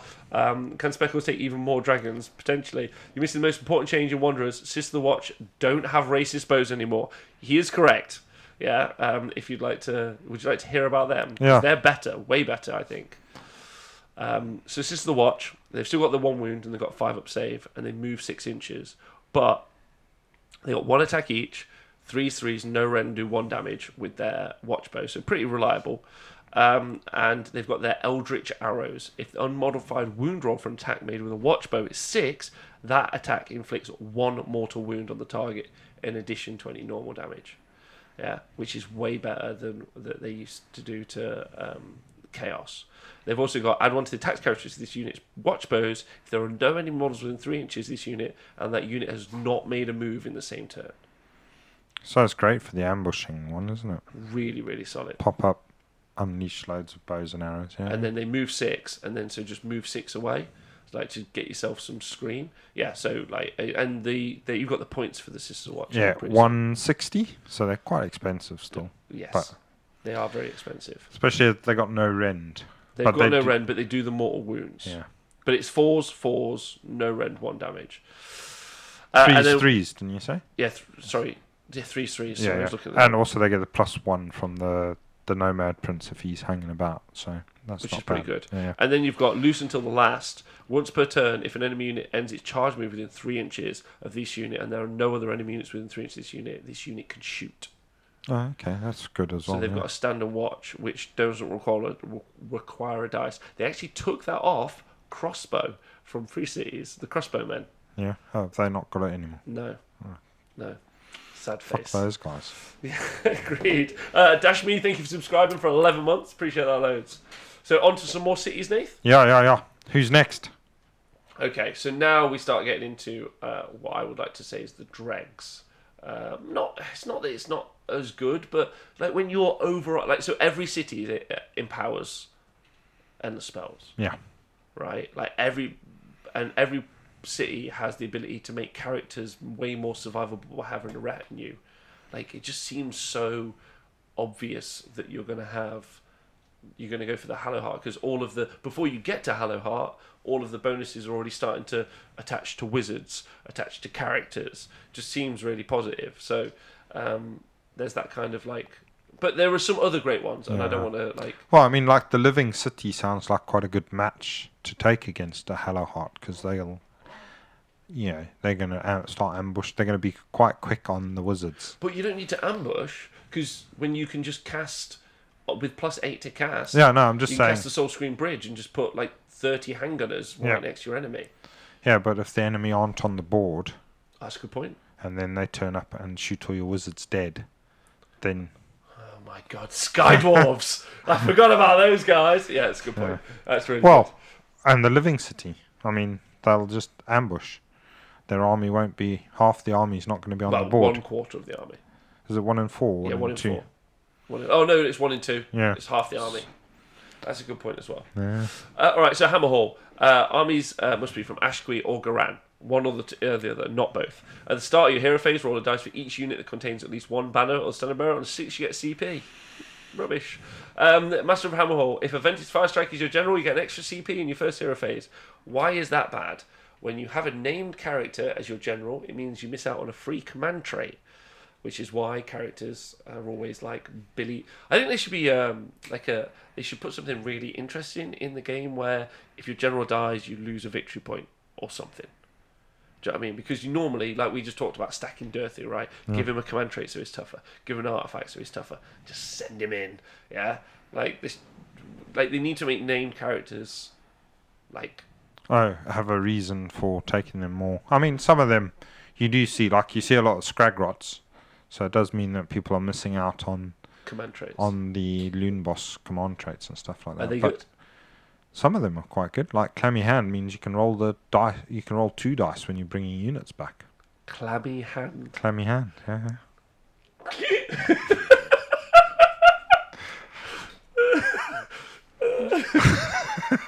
What you got there? I've got a real clammy hand. I'm really good at getting grots back up with my clammy hand. Oh my god! Can we just spend next show or just do our own show where we're just talking about like the different names? Let's just go through them. Like that's it, a show. We're doing that. The best names in because the names are real good. The Pride of Hammerhall, not a good one. While wholly within territory, your units ignore battle shock within your territory, which is great because some battle plans have massive territory and some don't. If you actually look on the battle plans, Oh yeah. but I mean, I don't think the banners one is that bad. Any chance to get loads of command points? It depends whether Hammerhall does. I just spoke about it. Does it's immune to battle shock. The battle trait, sorry, the banner's held high one. Oh, what about it? Yeah, if you got an MSU army, you could be generating quite a load of command points. Yes, you could. Yeah. And there's also there's a potential to take MSU free guild handgunners because the captain's got a long rifle which can target characters like a sniper. Oh yeah. Yeah, and shoot them out. That's kind of a cool build. I don't think it's particularly great if you look at armies that are able to just they just run across the board. MSU Eels, Sinesh, Skaven, who are fantastic by the way. Even a big line of Grots. Like those handgunners are not going to survive long. Yeah. But yeah, you're right. Maybe there's something. But it's what you do with those CP. Yeah. Yeah, if you've got stuff to use it on, definitely. Yeah. Dutch Vulcan says Godrak is just worse than a Mega Moss and War Crusher with a relic and command trait. I only think that makes it interesting at all is the 6 war points he can bring. Talking about. Oh yeah. If you're going, he's probably quite good in the combined war thing as opposed to Angels. So command traits, you got Academiate Prodigy. Add 1 to attacks characteristics of melee weapons. Also start the game with an extra command point. Not bad. Yeah. But you don't have. What was? Sorry, I think we missed a couple of things, didn't we? What was? So Pride of Hammerhall was ignore battle shock. The Righteous Purchase. Oh, sorry, I did forget that. Righteous Purpose. You can only use this at the end of your combat phase on a friendly Hammerhall unit that is wholly within the enemy territory, wholly within 12 of a Hammerhall hero, and within 3 of an enemy unit. Pile in an attack again to get an extra round of combat. That's a pretty good one. It's a particularly good one, but it's quite hard to use, right? Yeah. What? So, it's not a particularly good one. It's rubbish.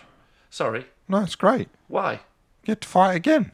In your hero phase? No. Combat phase. At the end of the combat phase, effectively, they can fight again if they were within 12 of a hero. Okay. All right. Fair. Okay. Yeah. But isn't stuff just isn't there a lot less give and take? Isn't stuff just one shot in it? Isn't the power level not what we once knew it was? It used to be the game was a game of attrition. Units would fight it out. Yeah. Which is why some combats would last more than just the one turn. So, but this is definitely helping them, making sure that the combat goes in their favour if it's a bigger thing. Like against hordes and stuff like that, sometimes it lasts a couple of turns, but a horde will melt twice if it's getting smacked twice. It's true. Per turn. Especially if you've got a clappy hand. Then you've got Blood and 12, which is a command trait. Reroll wound rolls of 1 for melee attacks made by friendly units wholly within the general, which isn't too bad, but you can get that for a CP. Aggressive general, add 1 to hit for melee attacks made by friendly units wholly within 12 inches of the general if this general made a charge move in the same turn. Not too bad if you are trying to build an aggro, go forward army. Yeah. Again, getting there is the issue. Then you've got Artifacts of Power, +1 save rolls for the bearer. Stick that on a Dirthu. Stick that on a Free Guild General on Griffin. Not Dirthu, sorry, not him. On a Free Guild General on Griffin. Yeah. Cool shout. You got Saint's Blade. Pick 1 melee weapon of the bearer. Improves its run by 1. While the bearer is within 6 inches of an objective marker, add 1 to damage inflicted by the weapon. That's cool. Yeah.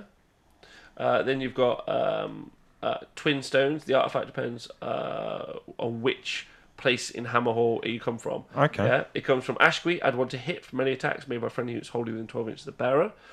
If it comes from Garan, roll a d6 for every unit within 12 inches of the bearer. On a 4+, you can heal d3 wounds. But the +1 to hit is way better because it's reliable. You can do it. Yeah.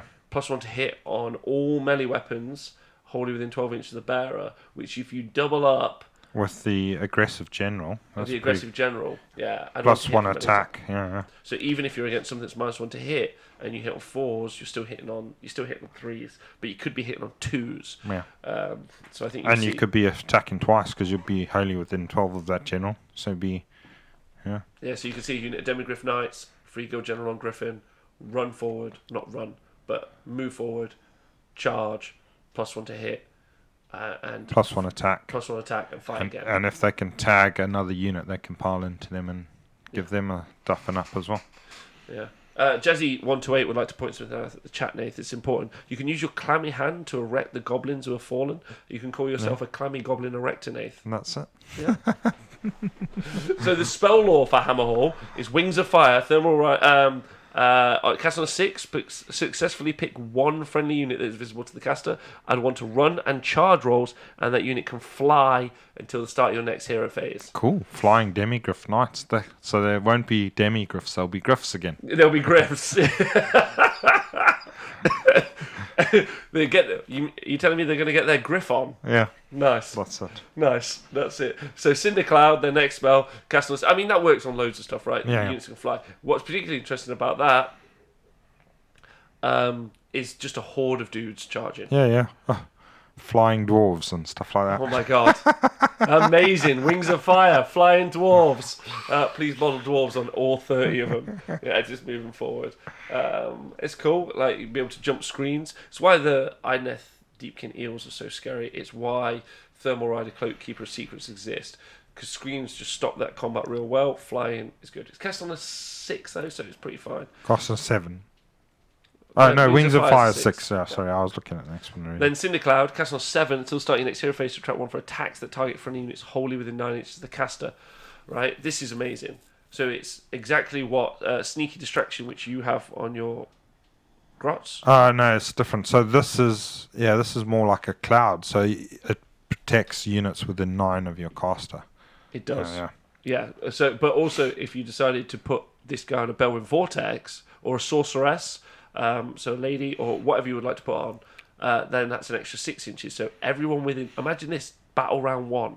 Everyone within 15 inches of your army is -1 to be hit. Yeah. So I know you're used to that with your netters, but that's wicked, especially if you double it up with Geminids, and if you triple it up with the Sorceress with Mystifying Miasma. That's like, it's cast on 7 though, so it's hard to cast, but that's like a reason to take the army spell. Yeah. Currently, there's been nothing I've seen apart from maybe Wings of Fire. There's 2 spells which are reasons to take the army. Everything else before that, I don't really know why I would take Hammerhall. Well, if you want to take a combat army, if you look at the order units that can go in the cities and you want to be an aggressive guy, I think they do push it towards aggression. Hammerhall. Yeah. You think it's more combat-y? Yeah. Looks like it. All right, but then I suppose you could go turn 2, I suppose you could throw your wizard. Turn 1, you could throw your wizard into the centre, stick him on a Balewind, minus 15 inches, and give yourself that kind of like, Yeah, defense. well, for that first turn, you're still moving into position, so your wizard casts his cloud, he runs up with your army, because he doesn't have to stand still. You're protecting the core of your army extra, and then hopefully turn 2, you're charging in and duffing people up. Okay. Yep, and then you've got Twin Tail Comet.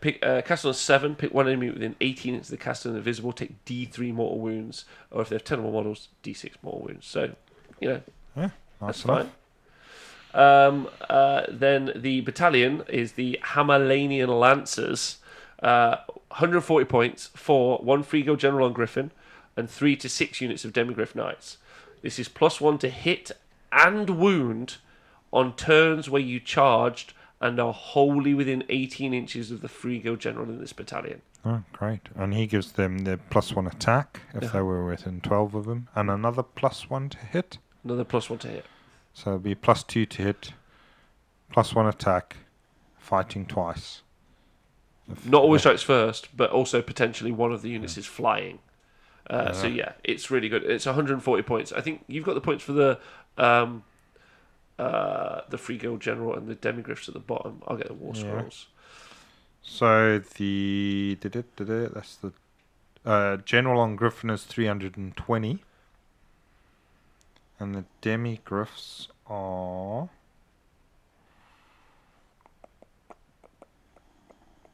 They're in other units. They're also battle. The Demigryphs, by the way, are also battle line if are 180. 180, and their battle line if the generals are free guild. Yeah, if the generals are free guild. So you can start off with this as a core. So your army can literally be 3 units of 3 Demigryph, the free guild general on Griffin, and then you can just fill out exactly how you would like to with other elements, which I think is really interesting. The free guild general's got 13 wounds with a 4-up save and moves a bonkers 15 inches at the start. Always been really fast. Has got the actual bird has got 2 attacks, 3s, Rend 2, and does 4 damage. 4 damage now, but it's only 2 attacks. And the Razor Claws starts with 6, 4 3s, Rend 1. Well, it'd be +1 attack if you. Oh yeah, +1 attack, so that'd be 3 attacks. And then you can take a variety of melee weapons. I like the Great Hammer, it's 3 attacks, 3s, Rend 2, D3 damage. But you can also take the Rune Sword, which is 5 attacks, 3s, 4s, Rend 1 and 2 damage. Or you've obviously got the Lance, 4 attacks, 3s, 4s, Rend 1, 2 damage, which becomes Rend 2, 3 damage on the charge. So you could do some really solid work. You can add 1 to save rolls for attacks that target this model if it carries a shield, which means it has a 3-up save. So 14 wounds with a 3-up save. And then you can subtract 1 bravery from characteristic units within 8 inches of the bird. And command ability, use command ability at the start of your charge phase. If you do so, pick 1 friendly free guild hero with this command ability until the start of that phase. Add 1 to charge rolls for friendly free guild units while they're wholly within 12 of that hero. In addition, in the next combat phase, add 1 to hit rolls for attacks made with melee weapons by friendly free guild units that are wholly within 12 inches of that hero. So you don't really need to be using that. The other one that gives you the +1 attack, because you got the +1 attack from the battalion, +1 attack from his command ability. +1 to hit and wound. You mean +1 to hit? Yeah, you're right. And then also, +1 attack to hit. So you want the +1 attack one, and then because then you get +1 to charge there, and then you get +1 to charge also on the unit that's got the wings on them, the fiery wings. So that'll be +2 to charge. So you'll be doing Yeah, cool. I still think you would take the battalion, and also can I just say that with the exception of Anvil Guard, the battalions are really nice. They're very much like, here's the key element that you would want for your army. You can put it into where they're not quite as useless as some of the other battalions we've seen before. So they've thought about it a little bit, I think, for some synergies. The Demigryph Knights, Nath, they move 10. They got a 3-up save, which is huge. So I think you're actually going to see them in the game now. And they've got 4 wounds. So 12 wounds with a 3-up save for 180 points. Yeah. And the Demigryphs, if they have halberds, it's 3 attacks, 3 3s, Rend 1 with 1 damage. And obviously they'll basically will be hitting on 2s, wounded on 2s with Rend of 1, damage 1, unless they charge, in which case it's Rend of 2, damage 2. Oh no, sorry, that's not the case. Nope, ignore me. It's always going to be that. Or you got the lance, which is 3 attacks, 3s, 4s to wound, no rend and 1 damage, but becomes rend 1 and 2 damage on the charge. And then you got the talons on the beaks, 3 attacks each, 3s, rend 1, doing 1 damage. So on a unit of 3, it's 9 attacks, going to be 2s, rend 1, doing 1 damage. And if you got the +1 attack, then that's a load more attacks as well. Exactly. Rerolling. So rather than taking aggressive general, which is the +1 to hit, you'd probably take the blood of the 12, which would give you the reroll 1s to wound. Because then it would be 2s rerolling 1s, extra attack on all the weapon profiles, and then doing all the damage. They can fly. Yeah, one of them will be flying. +2 to charge. Be great. Yeah. And then you've got but there's another ability on the actual demigryphs. If the unmodified wound roll for an attack made with this unit's beak talons is 6, it inflicts a mortal wound as well. So it's a wound roll. Yeah. In addition, nice. In addition, yeah. In addition. So they're not bad, but I compare they're going to be fast. But with the exception of the unit that the one unit that flies, if you get the casting roll off, I don't really see it. Do you know what I mean? Like, Enlightened are cheaper and do better output. They're faster also. These guys are movement 10, but they're not movement 16. They fly if there's a spell. It's a pretty big base, so they take up a lot of board space. Yeah. But I'm just, Dan Elkins says, so Demigryph Knights fully buffed are about as good as Varangard that flies, to give you some indication of what they are. Okay. And a Varangard's about 100%, 100 points each at the minute. No? I don't know. I was just for the points, it's not that bad. I don't see that these are elite bodies with a 3-up save, which sounds great on paper, but the volume of mortal wounds that we're seeing coming out from the end of spell phase, and also just the phase anyway, the mortal wound phase, so magic phase. Well, some armies have got loads of mortal wounds, but then there are other armies that don't have the mortal wounds. So, but normally they have weight of dice instead, and you lose a demigryph, you lose a lot of output. I don't know. I don't really see it myself, but I know that there are some prominent people painting them up, so I'm excited to see how that works out. And Jay Boom in the chat says they're not Morsar Guard, which I'd have to massively agree with as well. So if you're comparing them, so I don't see it, but we'll see as we go forward. Okay, so how do you rate that one out of 10? What, the Hammer Hall? Yeah, Hammer Hall. Yeah, nice if you want to do a bit of fighting. I think if you're there for the fighting. If you want to run in and hit people with things, that's great. Yeah, I'm just going to cast 12 spells that year. Just be like, screw you, Magic Man. The ambush one is fun if you like to be sneaky, and then these guys are nice if you just want to run over there. Well, we're not even finished. We're going to do 4 of 7. 4 of 7, brother. Nice. Yeah, next one, Anvil Guard. Yeah. These are the criminals. Okay. The Sheffield of the Mortal Realms. Nice. Yeah, nice on 80. Yeah, what an 80. So they must be from Ashqui, and you get to choose one of the following in the illicit dealings. A black market bounty, 1 extra Anvil Guard artifact of power. Great. So these guys are like the pirates. Yeah, they are, aren't they? Yeah, the pirates of the moon. Hey, Mr. Mephisto. Cool. Then you've got dabblings in sorcery. 1 additional Anvil Guard Dragon Charybdis War Hydra can have a Drake Blood Curse. I'm going to let you into a spoiler alert. You're going to want to do none of those things, because dragons are okay, but both the Charybdis and the War Hydra somehow, even though they were awful beforehand, are worse. Oh. Spoiler alert. Okay. Hidden Agenda, D3 extra command points. So I would go for the Black Market Bounty. Extra artifacts. Yeah. So got good artifacts. They're all pretty bad, so I just go for that one. Command points aren't bad. No, command points aren't bad. It's a good point. Yeah. So, and the command ability they have at the start of your battleship phase, pick 1 friendly Anvil Guard unit wholly within 12 inches of an Anvil Guard hero. 1 model is slain, but Anvil Guard units wholly within 18 inches of the targeted unit ignore battle shock. So you kill 1, and then that unit is an 18-inch bubble. Oh, that's not bad. Yeah. What do you think of that? Yeah. That's pretty good. That's worth the extra command points. Yeah. Oscar last point. How are they worse? Apologies. They just the Charybdis. I'd have to go back to it. Sorry, I've read a lot of War Scrolls today. There's like 80. Just let it be known that they're not better. The War Hydra used to. Oh God, I was trying to write comparative notes, but that's a lot to. Cause you have to roll the old one and the new one. Yeah. They just suck. Look, it's a monster with 12 wounds and a 4-up save that moves 8 inches. It's got a fiery breath, which is rubbish, which is 6 attacks, 3s, rend 1, so you might get 2 through, and against a 5-up save, you might cause a damage. You've got Razor Sharp Fangs, which is 6 attacks, 4s, so 3, 3s to wound, 2, rend 1, they'll save 1, d3 damage, so 2 damage. It's Clawed Limbs, 2 attacks, 3s, 2 attacks, 3s, rend 1, 1 damage. Why even write it down? Just like add it to something else. Like, why have I got to read that and learn it and roll it? Don't worry, no one will because they won't take it, so it's fine. And then you've got the 2 elves that come with it, which is 2 attacks, 4s, no rend, 1 damage. And thank you, Morgan Storm Smasher. It used to heal a flat 3. It now heals D3. So it moves 8 inches. It heals D3 wounds now, not 3.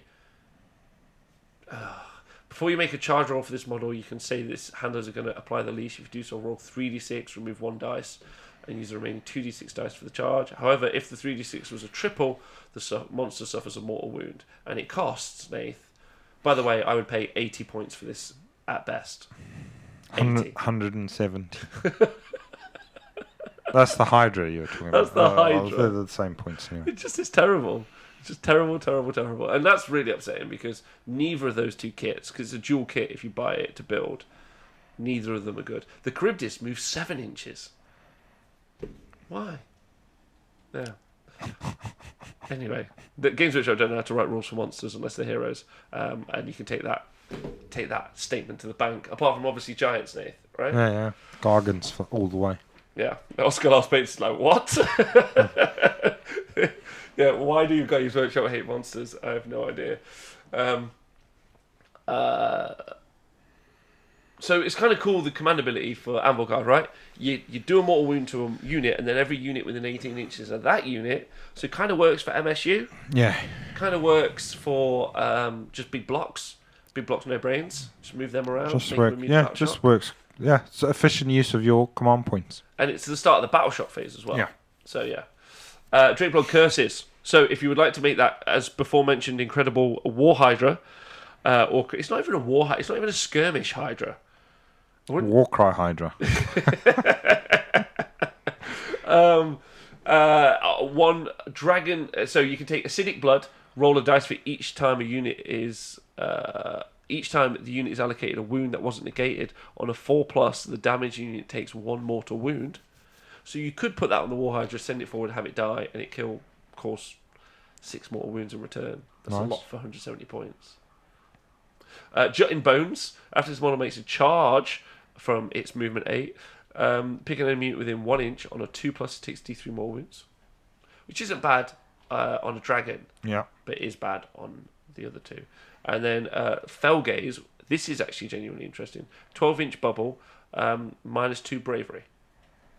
So that's kind of interesting, but not enough. Because obviously, if you took that with the Nagash's head, the end of spell, which is called Horrorghast. That's what you could already make stuff -4, which is kind of interesting. If you feel like scaring people for Halloween. Command traits. You can have a Black Fang Crime Lord. Pick 2 illicit dealings instead of 1. So you could have D3 mortal wounds. D3 command points and 2 artifacts of power. Nice. Your Slayer of Monsters +1 to hit and wound rolls if you target a monster. For your general. Fair enough.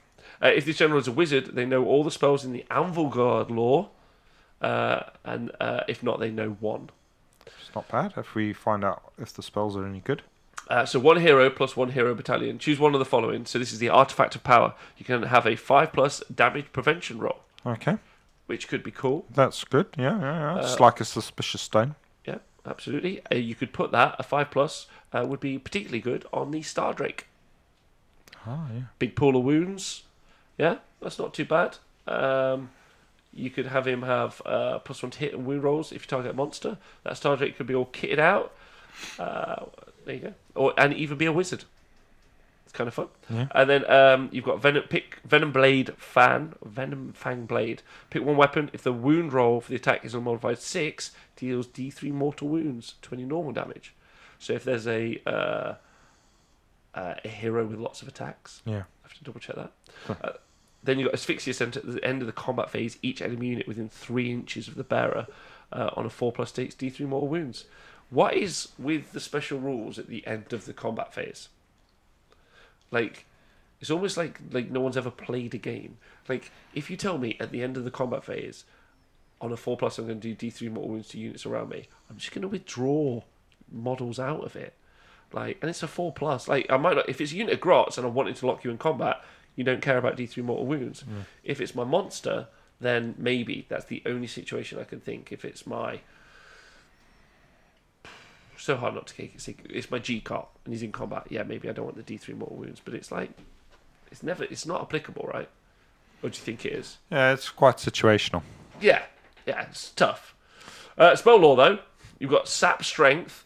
Cast on a 6. Pick a visible unit within 18 inches. They get -1 to hit until the start of the next hero phase. Pretty good. Shadow Daggers. 7. Pick a friendly enemy unit within 9. They take D6 mortal wounds. That's good. A bit short range, but D6 is always good. Mortal wounds. Pa, you haven't missed Tempest Eye, don't worry. We haven't done that yet. And then you've got Vitriol Spray. Cast on the 8. Pick a visible unit within 6 inches until the start of the next hero phase. They have a save characteristic of Dash. Use your Sorcerer's Sacrificial Dagger to make sure it goes through. So, within 6 inches, they have a save of Dash. Massive. Wow, you just turn off their save. It's cast on an 8, but you just turn off their armor save. That's good. Good against... It is good, but the rest of the allegiance abilities and everything sucks. Yeah, that's an interesting spell, that one. It's really interesting. Fire Slayers, is that what you want to do it on? Like, what's really threatening that's out there at the minute? Maybe you want to do it on a G-Cart? Anything. Are not too bothered. Yeah. Anything that's got a save. Ethereal stuff. Chuck that through a Bellwind or a portal. Yeah. Definitely. I think a portal is probably what you want because it's only 6-inch range. Well, don't forget the spell portal will be an empowered spell portal as well. Yeah. So you absolutely could cast that through. The problem is that you're relying on and Par's in the chat. Me and Pa had this great talk at Christmas, just gone at Crimbobo, which is coming up soon. Don't forget, so that's great. Where he talked about he was playing his Beast of Chaos and he was relying on a lot of the spells to do a lot of the work. Yeah, that's cast on an 8, isn't it? But he just wasn't getting them off. Yeah. And building your whole army around this to cast 8 spell is a lot, right? I don't know. It's a toughie. Yeah, I personally don't think it's worth it. I think it's good, but I just don't think so. That is Anvil Guard. Anvil Guard also have got a battalion, which is 120 points. It's got a Black Arc Fleet Master, who, by the way, his War Scroll, if anything, has got worse. But, excitingly, still usable to win entire tournaments with. And there we go. Based on last week. He's gone up in points. 50%. He has gone up in 50%. 3 units of Black Arc Corsairs and 1 to 3 units of Squadron of Chariots and 0 to 1 Charybdises. Let me give you a quick clue. It will be 0. But the Squadron of Chariot is genuinely good. Oh. Genuinely good. Quite good for monster hunting. It's a great chariot. Doing some shooting. But, yeah, I don't know. That's not great, I'd say, unless you really wanted to still run... it reduces your drops and gives you +1 to wound when you target monsters. Yes. All right. That's, again, one of the weaker ones, I think. Realistically, potentially even the weakest one. But it's got an interesting spell. The Anvil Guard, yeah. Yeah. And then you got Tempest Eye. Tempest Eye! Yes. And Nath, do you want to tell us what the battle trait is? Cool, so they're from Ashqui. Ashqui! They live on top of Titan Spear. They are alert and forewarned. They add 3 to the movement and 1 to the save for all their units until the end of the first battle round. That's pretty brilliant. So they're very fast and very strong. Yeah. They are the outrunners of the realms. They add 1 to their run rolls. Okay, good. Yeah. And they have a standing contract. 1 in 4 of their units can be Caradron Overlord units, and they gain the cities of Sigmar and the Tempest Eye keywords. Mm-hmm. That's cool. Which is going to be important, right? Because you're probably going to have your balloon dudes of the unit I'm thinking plus of. 3 to move on them, and plus 1 save, so that's pretty good. Yeah. They have also they have a rapid redeploy rule, which is command ability. Sorry, in the shooting phase, pick a Tempest Eye unit within 12 of a hero, and it can shoot even if it ran that same turn. So, Nath, get ready. I'm going to excite you. Unit of Iron Drakes. Yeah. Running dwarves. Running and shooting. Running and shooting. Running, hit and run.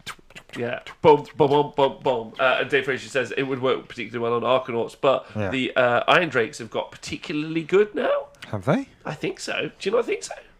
I've not noticed anything. You've been so in the destruction zone. Let me. So they've still got their 4-up save. They now don't ignore Rend 1. Yeah. Sad news. And they still take damage from spells now, which, sad news. Yeah. So arguably worse. But they've got the Grudge Hammer Torpedo still. Yeah. 20-inch range. 1 attack, 3 threes. Rend 2, D3 damage. D6 against a monster. Yeah. Then they've got their Drake Guns, which is 1 attack, 3 threes, Rend 1, and 1 damage. But they've had... they're +1 to attacks characteristics if the unit is missile weapons. If there are no units within 3, and the unit has not made a move in the same turn.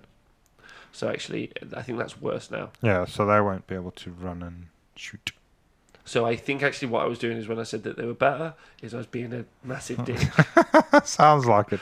So they like have to stand still. I wondered how long it would take me to keep reading that out before you were like, screw you. But apparently the whole way, I had to explain the joke. I was waiting for the gold. There was no gold. I'm so sorry, brother. They made them worse. They have to stand still to blaze away. Oh, yeah, they have to stand still. Yeah. Sorry. Well, put those fellas back away. Oh, Dan and Supervise, if you'd like to hear about his feelings about Dispossessed, you should definitely tune into his show later tonight. Oh, yeah. Cool. Yeah. But they did get a 30-point reduction to make up for it. Yeah. But I think I'd rather shoot twice. Yeah, it's a bit sad that they can't move. That's the problem. Yeah. I mean, they could run... They can still run and shoot, but only the one time in this particular situation. Whereas it makes so much more sense with all of the shots, especially the short range shooting that you get from Caradron Overlords, from the Arcanauts. But you could do that with the Pistoliers, the Crossbowers, Sisters of the Watch. There's a bunch of different units, realistically. But yeah, not good enough. Lol. Going back in the attic for now. Everyone is mad that Cities of Sigmar didn't get their own scenery like other armies, but I did not know that they were talking about, since Iron Drakes are clearly dangerous terrain.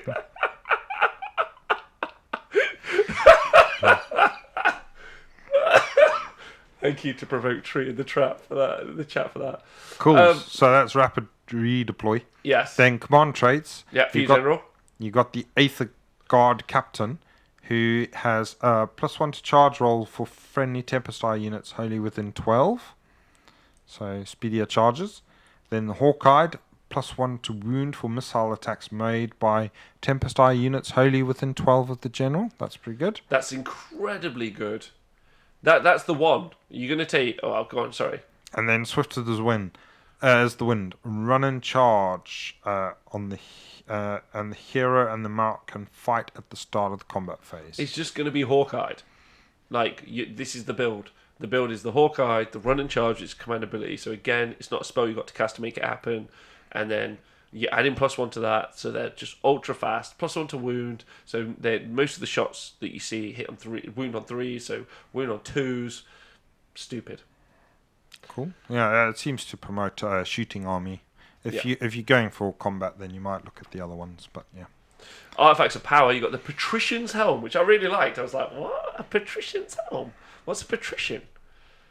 Some dude. Okay. I do not take battle shot test for friendly Tempest Eye units wholly within 12 inches of the bearer. It's fine, but not as good. And there's Searstone Amulet. If the bearer's on the battlefield, roll 4+, get CP. It's not important. And you've got Zephyrite Banner. Reroll charge rolls for friendly Tempest Eye units that are wholly within 12 inches of the bearer. I'd probably go for the Patrician's Helm, but being from Ashqui, I think it's from Ashqui. Is it? Yes, Yeah. Ashqui. I'd probably look to take something else, realistically. Not a huge fan of all those things. Spell Law, though, Aura of Glory, Castle 7, add 1 to the attack characteristic of melee weapons for friendly Tempest Eye units that are holding than 12 inches of the caster. +1 attack to melee weapons. So, you could stick that on. Again, I'm thinking of balloon guys because they've got a gun and a melee weapon. Yeah. So what are they called? The Ether Chemist. No, not the Ether Chemist. No, the actual balloon dudes. Oh, Riggers. Endred Riggers, yeah. Because they've got a pretty decent melee attack. So you could take an Aether Chemist as well, stack that with the balloon dudes. So that's +2. So there's a bunch of attacks extra there on that unit. They're quite fragile, but Grundle D says Hammerers with 4 potential attacks. Yeah. Running and charging. I think Hammerers are pretty good. No. Yeah. But I mean, if you want to do that on a bunch of guys, you could do that on just Free Guild Guard, guys with spears, Black Guard, great swords. But great swords are the most expensive infantry unit I've seen, actually. Are they? Well expensive, yeah. Strike Eagles. Castle 7, pick one enemy within 30 inches of the caster. Roll 6 dice. For every 4+, they take a mortal wound. Oh, good range. Yeah. It's just a great spell. It's just super annoying. And then Celestial Visions, cast on 7, get a command point. So, and then the battalion that you take for that army is Tempest Eye, Aether Guard, Windrunners, 1 Free Guild General on Griffin, 3 to 6 units of Free Guild Outriders or Pistoliers, and 0 to 2 units of Grundstruck Gun Haulers. Games Workshop's still really trying to sell some Grundstruck Gun Haulers. If there is a rich benefactor and thinks Games Workshop needs some love, please buy some Grundstruck Gun Haulers off them. They would desperately love you to buy any Grundstruck Gun Haulers that you can buy. And that allows you to, units of the battalion can retreat and still shoot and or charge this turn. That's pretty good. So no potential to get locked up in combat. And to bunny hop deeper into armies. That's great. Yeah. Victory says, why do I exclusively love things which are complete shit? So overall, what do you think of that one, Dave? I like Tempest Eye. I think it's got some potential to play with. Yeah? Yeah. Okay. Me personally, it's got some little tricks here and there. I think it's just going to be I don't know. So J Boom says pistolers are nasty, so we are going to talk about this. I recognise that it's already getting on, so probably we won't have time to look at all of the war scrolls. Yeah. You've got that +3 movement, haven't you, at the beginning, +1 save. So it does make you quite a threat the first turn, especially on faster units, because they could run and charge still. Yeah, so the Free Guild Pistoliers, they moved 12 already, so they've been moved 15 inches. Their brace of pistols is 9-inch range with 2 attacks, 4 3s, rend 1, and does 1 damage. And the repeater handgun, which is he can replace his brace of pistols with the repeater handgun, so like the captain of the unit. T3 attacks, 4 3s, rend 1, 1 damage. And then they've got 2 attacks in close combat from the guys, 4s and 4s. Then they've got Stamping Hooves, which is 2 attacks, 4s, 5. So, they've got 4 attacks in close combat. So if you add that +1 attack, you'll actually be adding it to 2 different profiles. Yeah. However, after this unit makes a charge move, it can shoot with any brace of pistols it's armed with, and then you can re-roll run charge rolls for this unit. So you can take a big unit, and then you could run them up the board, shoot, charge, shoot. So you could do a bunch of damage. But for their points, which is... Do you know the points of these guys?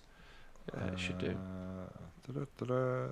What are they called again? The Pistoliers. Pistoliers. Other units, aren't they? So, Pistoliers.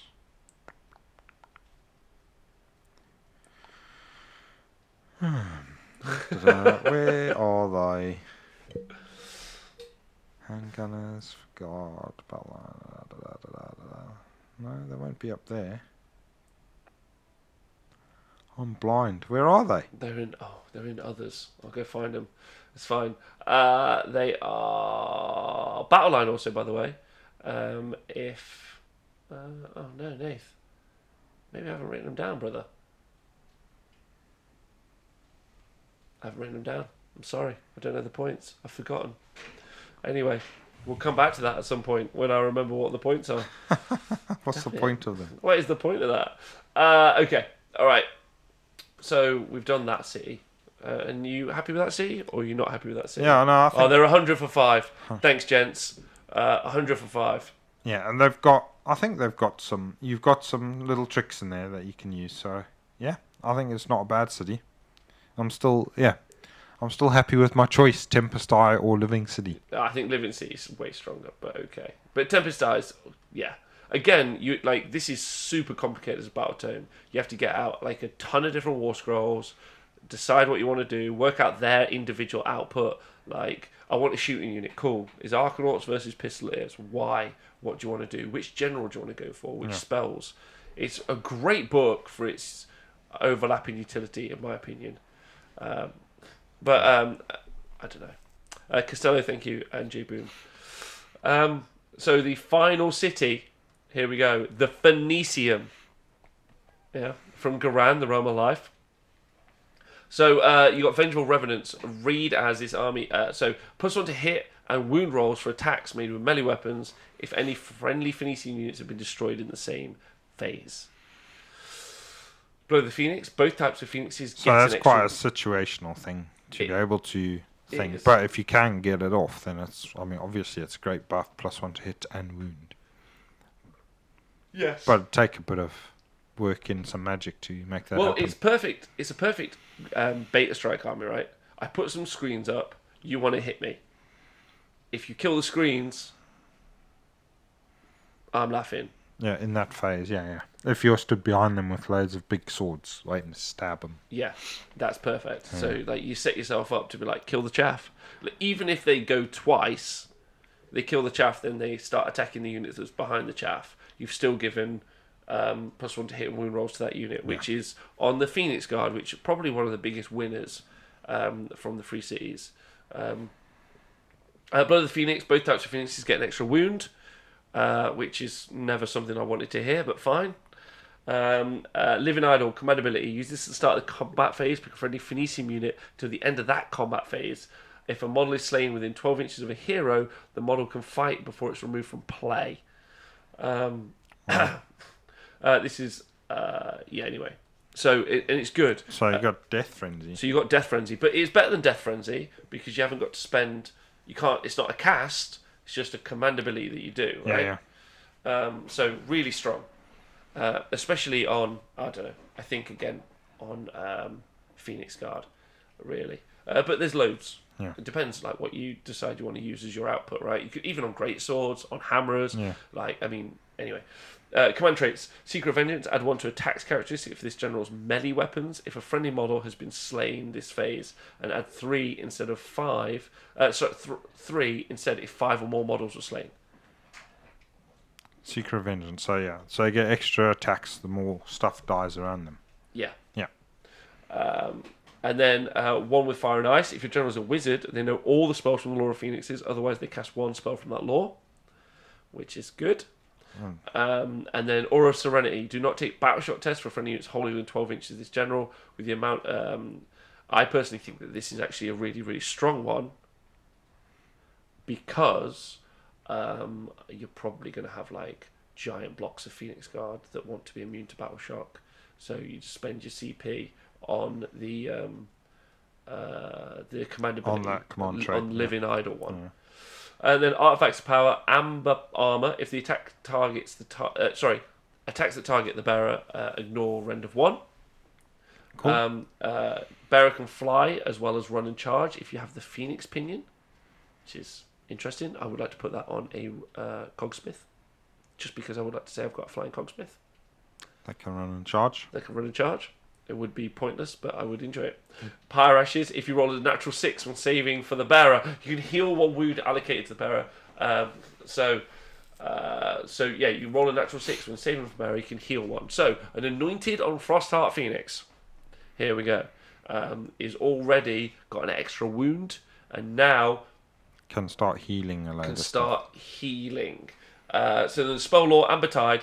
Pick Castle 6, pick an enemy unit within 18 inches and visible till starting next hero phase, halve their movement. Now, you don't do any D6 mortal wounds after, but... that's great for just, for the game at the moment. Being able to mess about with your opponent's movement is good. Very important. You can combine it with things like the shards and shackles and stuff like that, just to bog people down. Yeah. Phoenix Cries, cast on 5 until starting next hero phase. Subtract 1 from the bravery characteristic of any units within 8 inches of the caster. Not too bothered about that. And then Golden Mist. This is the one. So cast on 6. Heal D3 wounds to each friendly Phoenician unit within 12 inches and visible because you're not resilient enough. So you've got Emerald Life Swarm for D6 heals. You already have an extra wound. You're healing on wounds of a 6, and you're healing D3 to everyone around your general. Yeah? Yeah. Okay, let's see if we can make this any better. Sure. Let's take a battalion for 130 points, which is 1 to 2 Frostheart Phoenixes, 1 to 2 Flamespire Phoenixes. Heal 1 wound to each Phoenician unit wholly within 12 inches of any unit within this battalion. Wow. Yeah. Lots of healing. Loads of healing on units that, like, if there's a unit in the game that can trade or like can be in the attrition game, it's going to be a Frostheart Phoenix, which got points reductions. However, there were some changes. An Anointing on Frostheart Phoenix has got 12 wounds with a 4-up save, which is 1 better save than it did have. But it can now. Previously, it used to if a wizard, any wizard, cast a spell, it would add +1 to the save on a 2-up. That now can only happen once. It can only happen if you do it from a friendly wizard. Okay. So a 3-up save. However, they still have Witness to Destiny, which is just the craziest good thing ever. Which is if this model includes an Anointed, roll a dice for each time you allocate a wound or mortal wound to this model. On a 4+, that wound or mortal wound is negated. Yeah. Yeah. And then you can use this command ability at the start. They've got a command ability at the start of the combat phase. If you do so, pick 1 friendly Frostheart Phoenix that includes an Anointed. Till the start of the next phase, you can reroll wound rolls for attacks made by friendly Phoenix Temple units that are wholly within 12 inches of that. Okay. And where that gets really good is when we talk about Phoenix Guard. Right. They've got 1 wound each with a 4-up save. They move 6 inches. But they've got 2 attacks each, 3s. They've now got Rend 1. Oh. And they've got 1 damage. Yeah. And then they've got a Standard Bearer, obviously, and a Drummer. And then their abilities: do not take battle shot test units for this unit while it's wholly within 12 inches of Phoenix Temple Hero. And then Witness to Destiny, you get to roll a 4+ to ignore wounds as well. Wow. Yeah. Really, really solid. And they got +1 to wound from the general's command ability as well. Right? So it's hitting on 3s, wounding on 2s, rend 1 with 2 attacks each with 2-inch halberds. Really solid. Yeah. Really solid. Also, they can heal. They can't heal, but well, you can life swarm them back. And you can life swarm them back, and you're going to put life swarm around anyway, I think. And it's empowered life swarm, so you can get D6 Phoenix Guard back, which is going to suck. Now, the Phoenix Guard are now 160 points for 10, which is crazy cheap. Yeah. And their battle line, if the general is a Phoenix Temple, you get, and also there's a bonus if you take 30, you end up getting them for 420 points for 30, which is just crazy because effectively they're actually 60 wounds, not the 30 wounds. Yeah, because they've got a 4-up ignore. Yeah. They've got a 4-up. Yeah. Podrat Wolf says, yes, what the fuck Games Workshop fumed writing this book. Some units are 3 at best, then you have Phoenix Guard at 30. It makes they're really good. And let's look at the points, Nath, on the units, because there's some units that are battle line if, and then start talking about some of the war scrolls. Yeah, sure. So an Anointing on Foot is 100 points. Anointing on Flamespire Phoenix is 300 points, and an Anointed on Frostheart Phoenix is 320 points. The Flamespire still comes back on a 4-up. Still comes back, yeah. Okay. I still think that the Anointing on Frostheart is too cheap, and I still think the Flamespire is fine. Because not forgetting that their 12 wounds that they have, they ignore. They're effectively 24 wounds because they have the 4-up, ignore damage save. And you can heal quite. And you can they heal quite well, don't they? Yeah, I mean, if you have the general one just healing on its save rolls, it's crazy. Then other units in the game. So these are all the heroes. You've got Assassin is 80 points, a Fleet Master is 60 points, a Sorceress is 90 points. Sorceress, by the way, great pick, great spell. Yeah. Dreadlord is 300 points, not worth it. And the Sorceress on Dragon is 300 points, which is fantastic because got +1 save. In your city. In the Hallowheart city, as my already painted up Sorceress on Dragon is amazing. Nomad Prince, I actually didn't write the points down for that. Stupid. Pointless. Yeah, pointless. Battle Mage is 90 points. The Free Guild General on foot is 100. Battle Mage on Griffin is 300. Battle Mage on Hurricane is 280. And the Battle Mage on Luminarch is 270. I actually think that's really good. Then you got the Free Guild General on Griffin being 320. Steam Tank Commander, we haven't talked about that yet. It's 250 points. Rune Lord's 90, Warning King's 110, Cogsmith 60, Hellstorm Rocket Batteries 130, Hellblaster 120. Now, here's where it gets exciting. Battle Line, Bleak Swords are 90, and 320 if you take the full lot. Dark Shards are 100, and Dread Spears are 90 or 320. Eternal Guard is 130, all the way up to 330 if you take 30 of them. Crossbows are 100 each, so max out at 300 points. Free Will Guard, 280 points for 40 bodies. It's pretty good. Yeah. Handgunners are 100 points each for 10. Ironbreakers, 110 for 10, but they now have a 3-up save, Nath. How do you feel about that? That's cool. I mean, that makes up for their Ignoring Rend 1, doesn't it? So, I think the 3-up save is probably better than Ignoring Rend 1. So, yeah, it's grand. Yeah. And then you have the Hurricane and they're cheaper at that as well. They are cheaper. Quite a bit cheaper, yeah. Yeah, man. Ironbreakers are 110 points for 10. Yeah, that's grand. 270 points for 30 wounds with a 3-up save that could go into cover in a heartbeat and be a 2-up save. That's good. Yeah.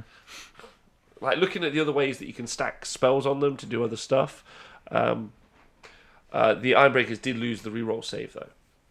The shield, yeah. Yeah. The shield, yeah.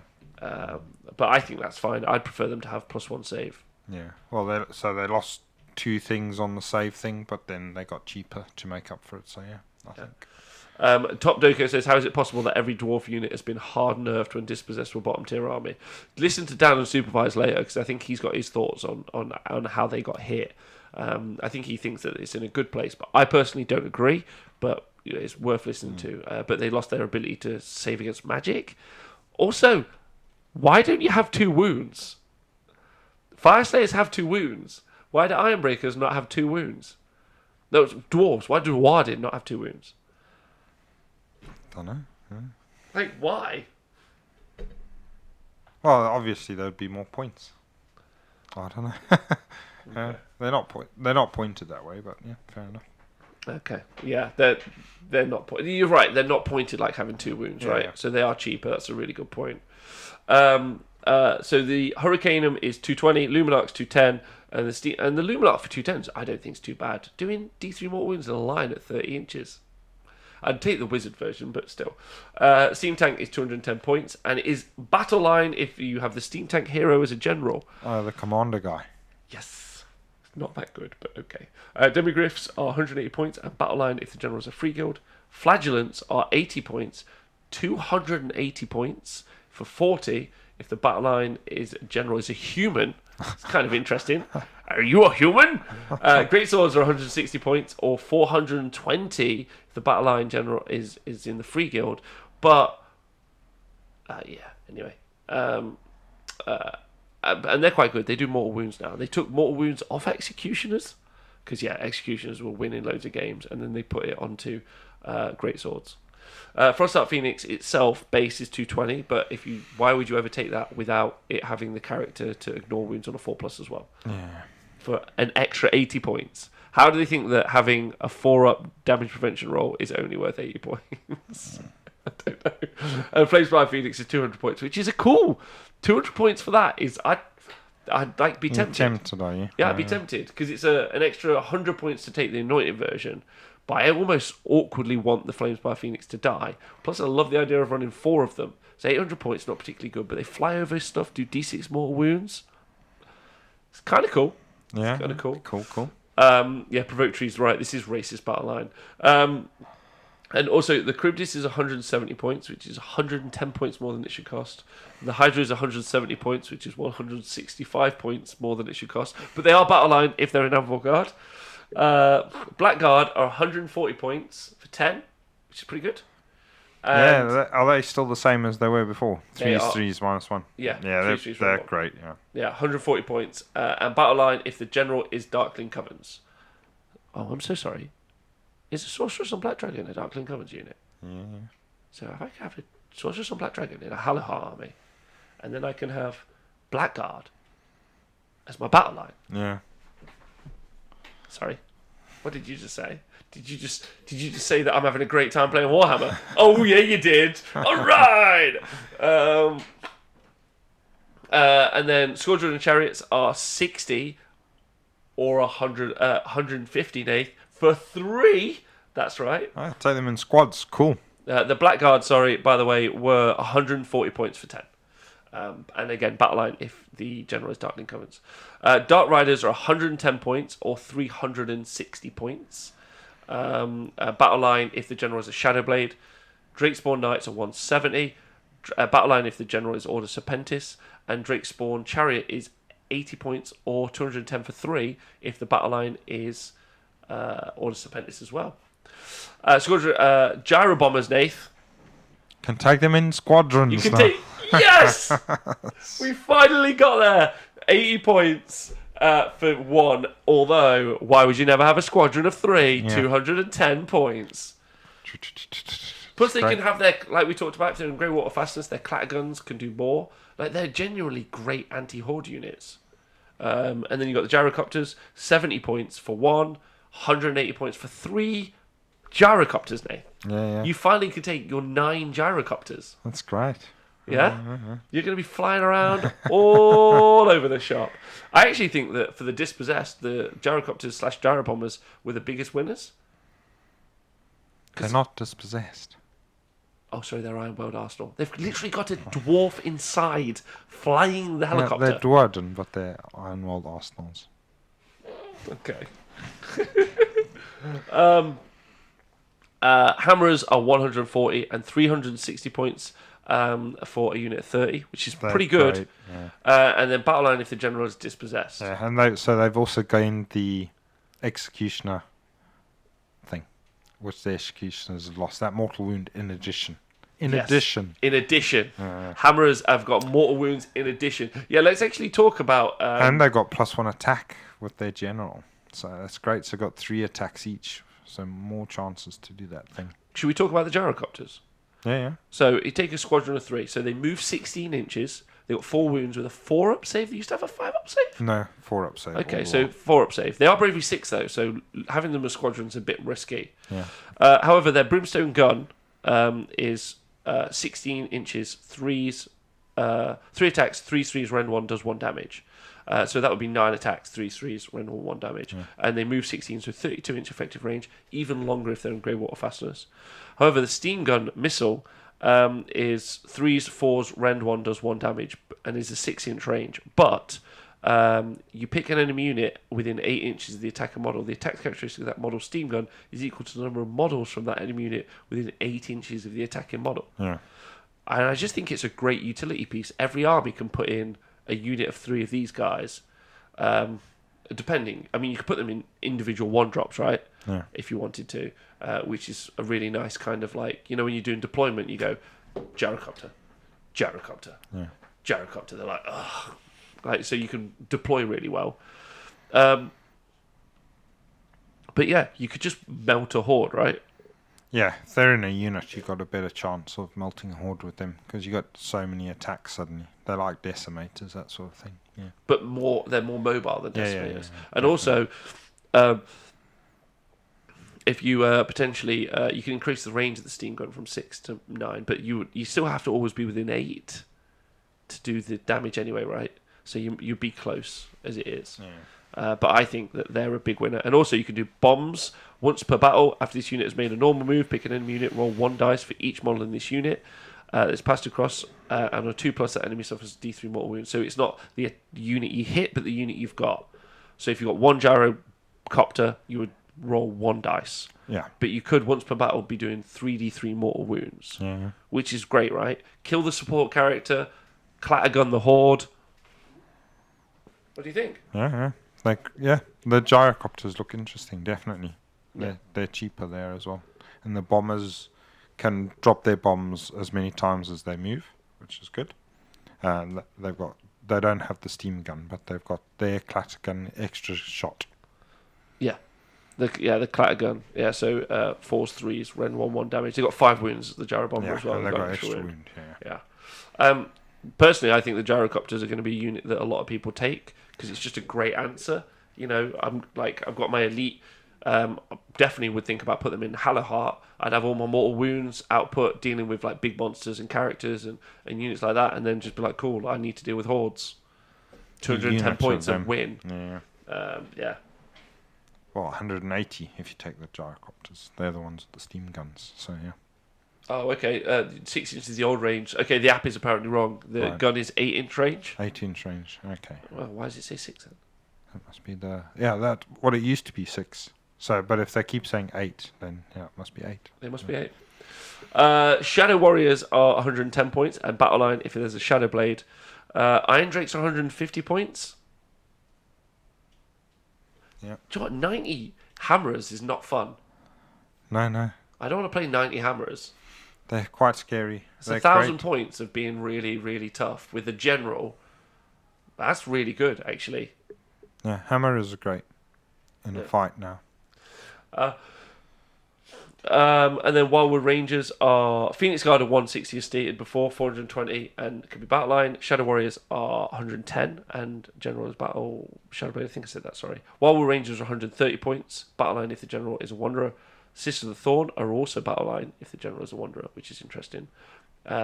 Sisters of the Watch are 160 points. Battle Line if the General is a Wanderer, and Wild Riders are 130 points, and again, and they're not Battle Line if. Yeah. So overall, like some very big points changes to come along. Yeah, but a lot of the rules have changed a lot as well. So they have. Yeah. They have. Should we start to look at them? How are we doing for time? 2.5 hours. I think realistically we should maybe stop there.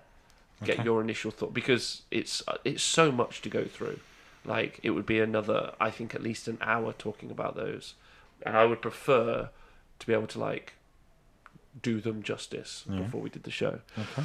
So winners and losers city wise, like what do you think? Also to the Twitch chat.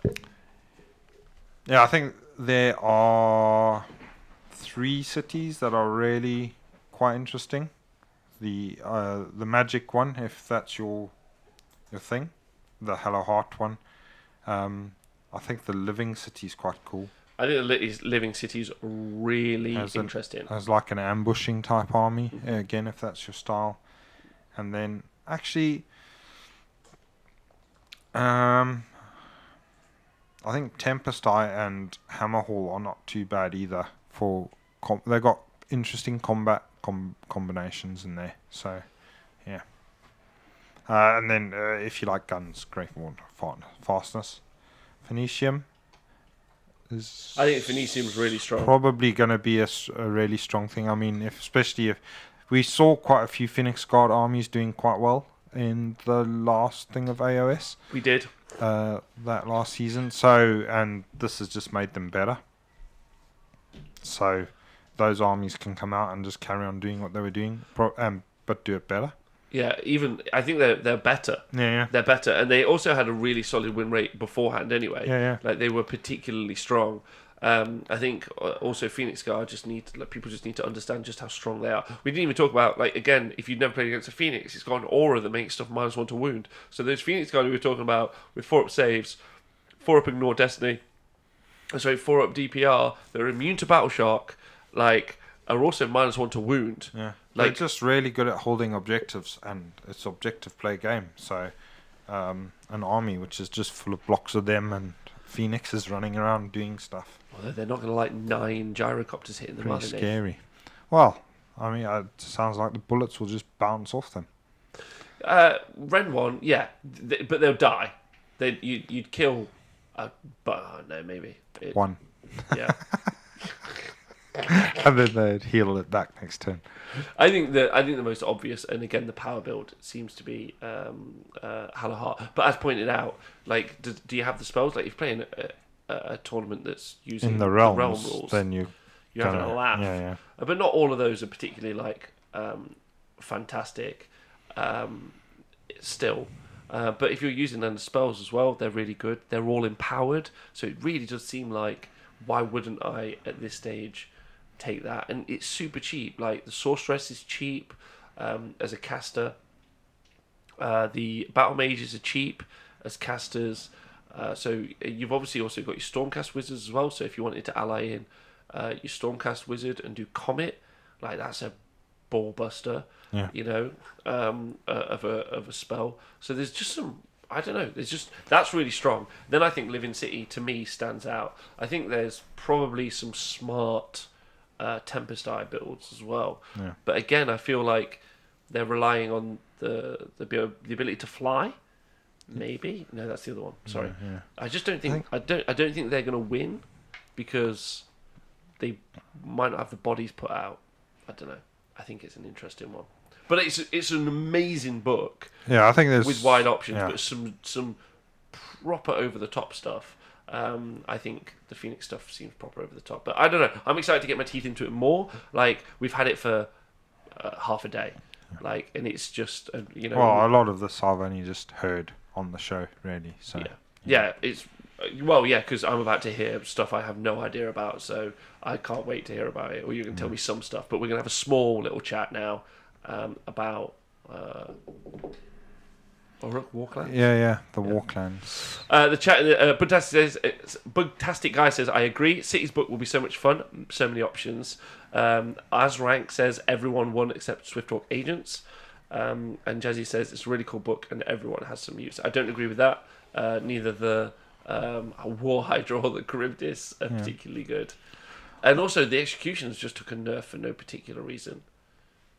The executioners, they are cheaper than a lot of the other stuff as well, but they're not as good as the other elite infantry, the great swords and the hammerers, and the Blackguard. Blackguards were really good before. Still really. And don't forget, also Godrak can go in that army too. So Gotrek. Oh yeah. As opposed to Godrak, he's in the next army. Gotrek. All right, so They've all got the same name. I think it's great. It's a great book. I think it's going to be a cool book because it's got so much in it. You're going to definitely be able to play it for ages and just try different things out. Yeah, I think that's going to be I think that's it's almost like there's how many cities are there? 6, 7. 7. It's almost like there's 7 different things in there, really, aren't there? And these are literally like, today all I've done is implant all the information in my head, just have some quick thoughts like about like combinations, and we haven't even like pointed it out, written lists out. It's just going to be super like intense and going to be really fun. What's nice is there's not tons of overlapping rules. Like, it's pretty simple. Yeah. Do you know what I mean? It's not like a tide and also a temple and another thing. It's pretty straightforward and all do what it says. Yeah, once you pick a city to play for, you've got you don't have to worry about all the other spell laws and stuff like that. You've got a spell law and stuff. So yeah. Yeah. And so also, Dave Fraser makes the point, but I should keep the shields on my Wild Riders or not? That's what I needed to know from this show, and the answer is I don't know what to say. How did you make them in the first place? That way. Unless you want something to do, in which case do whatever you haven't done. Yeah, I agree. And also, it's weird that Azrak says it's weird that you can't make your own city. I actually quite like that. I prefer that. I like that there's just these, because I want them to expand it in the future. It'd be cool if this book was really stupidly big at some point. I also reckon that they'll just slip in some, because like one of the some of the battle line ifs are if it's human or Dwarden. Like, I like that because I'm like, he's going to release like some hero character with a cool name or something. Yeah. Like, human character with a cool name, like not a free guild, just like whatever. That'd be cool. All right. It gets a big thumbs up from me. It's pretty mental. The Hollow Heart thing's a bit dumb, but apart from that, I think the whole thing's great. Nath, you've been reading about green fellas? Well, I've watched a video. All right, the guy who reads books. Yeah. All right, nice. And overall, so he just does the reading. When he does the reading, does he ever say, "Oh, that seems good," or does he just do the reading? Sometimes he does. There's two of them. Like I said, the other guy, I don't even know what the name of either of them are. He was like, "Oh, this is good, and that's not good, and this is good." So wait, is there another guy who does the reading but says the good bits? Yeah. He'll do us out of a job. He gives his opinion. Do we agree with his opinions? I never agree with anybody's opinion.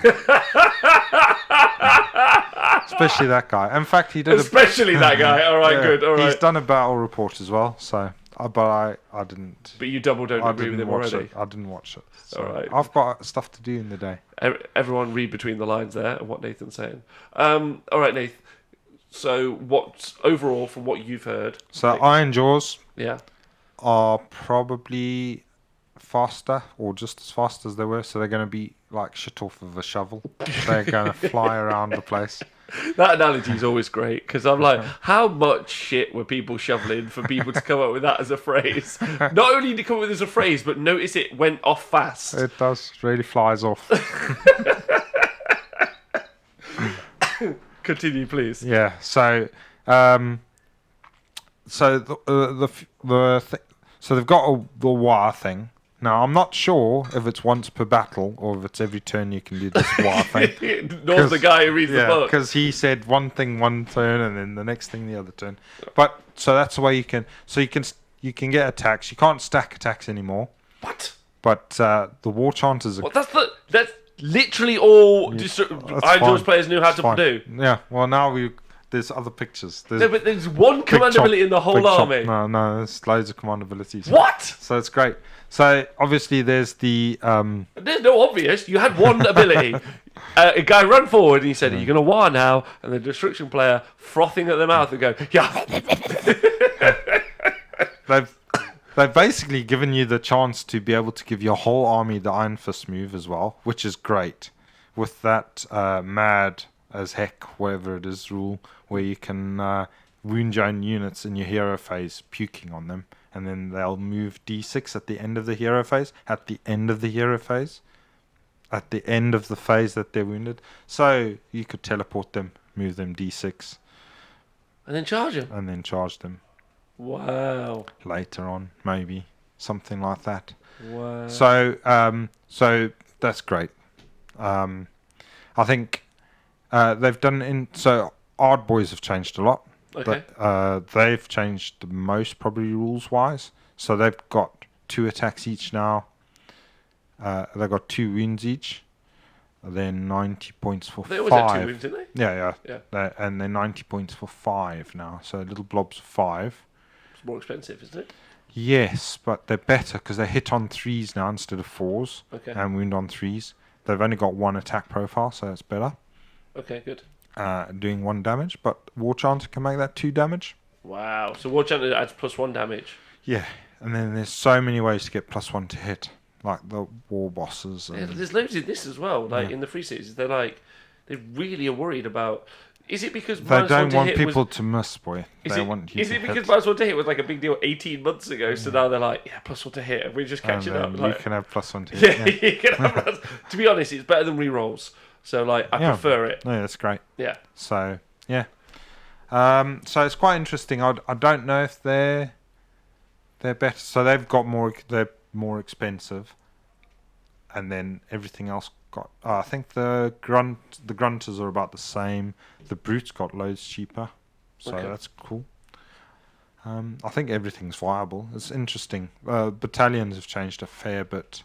So the Iron Fist means that he can use the command ability, which is the one where you can either make a move, a charge, or a pile in an attack. So that's cool. So again, it's going to be a command point hungry army, I think. Yeah. And there's also that's the Iron Jaws element of it. Yeah. So it works very similar because that's the I wanted to ask you a question actually that I thought was well, yeah. So all the artifacts and stuff have changed. So the Iron Suns and the Bloodtooths are not battalions anymore. They're like cities Like or clans that you can choose. And then there's a new one. Are they called clans or tribes in this?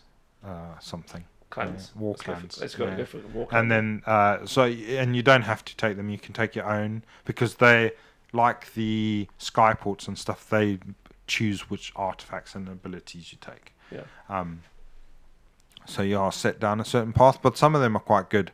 So again, the Iron Suns are more tanky with the minuses to hit. They can take. I think they've got a good armor thing in there and stuff like that.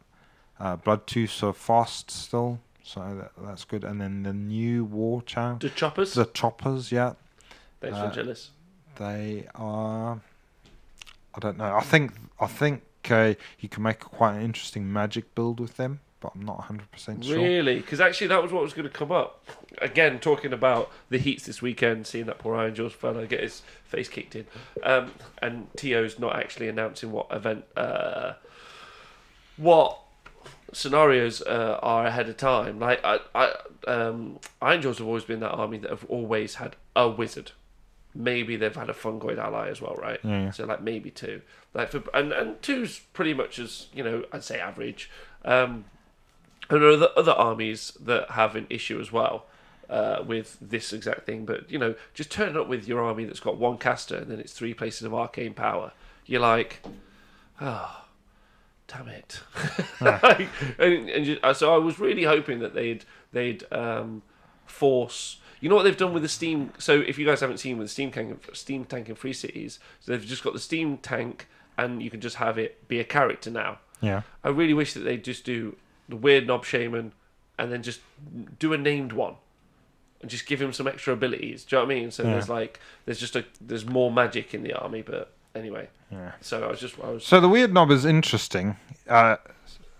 It'd be interesting to play with him a few times to see if he has got worse or better. He's cheaper a bit.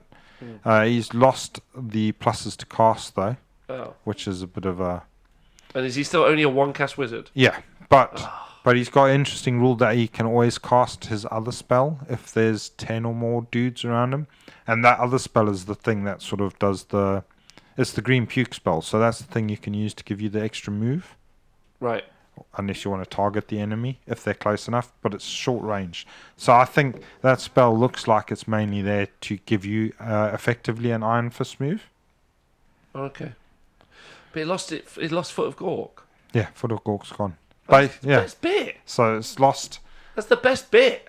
It's lost his offensive spell and is given him this other spell where effectively you will give units D3 mortal wounds, but then they can move D6. You're not bothered. Come on, you would always be like, come on, Foot of Gork. Yeah. You loved it. It does seem really strange that they've taken that one away because it's such an iconic. Yeah, spell. And it was a Tentacast, so you would never get it off. Yeah, it's weird that they've taken that one away. Why? I'm pissed off. It's not even in the spell lore either. That the name Foot of Gork, it's gone. It's been around for so long and it's gone. So you got to think it's coming back soon. Do you think one of the rules writers has got like a weird foot thing?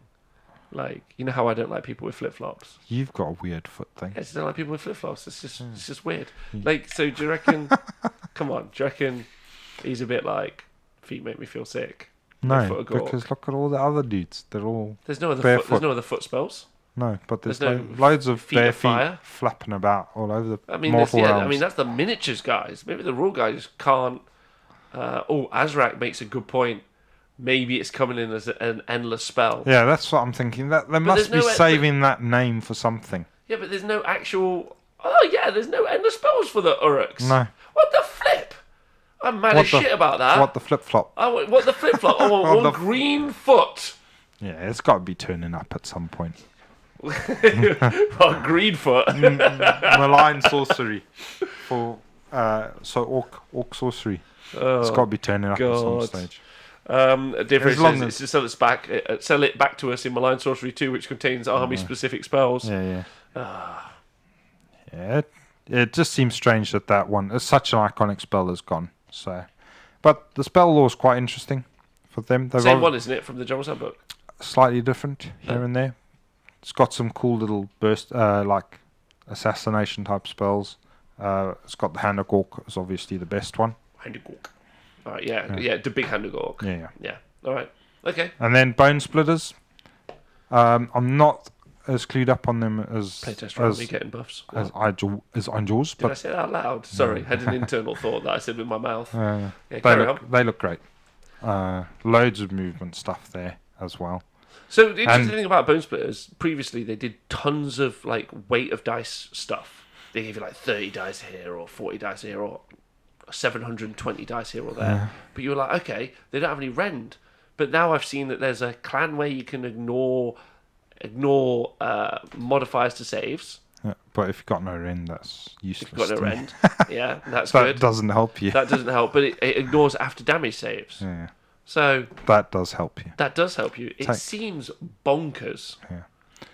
Yeah, they have limited some things. Like the Cunning Ruck, they've limited the squads can only be 20s. Already? Yeah. Okay, that seems useful. In the battalion wording and stuff like that. That's stuff I've noticed. They've got some cool moves as well. And then they've got some interesting wording in.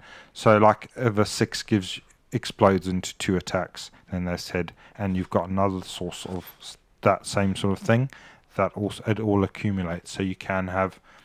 Oh no, that's not. I wanted the exact opposite. As soon as you were saying that sentence, I was like, oh, okay, that's nice that they've cleaned that up. It's only going to happen once. It's going to be like, take your Phoenix Guard off, mate. It's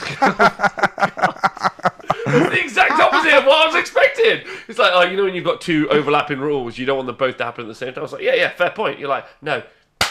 You do want them to happen at the same time. Like Joey from Friends when he's like, women or jam, and he's like, put your hands together.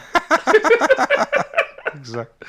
Take those Hearthguard Berserkers and those Phoenix Guard and put them in the all away. Yeah, that's great.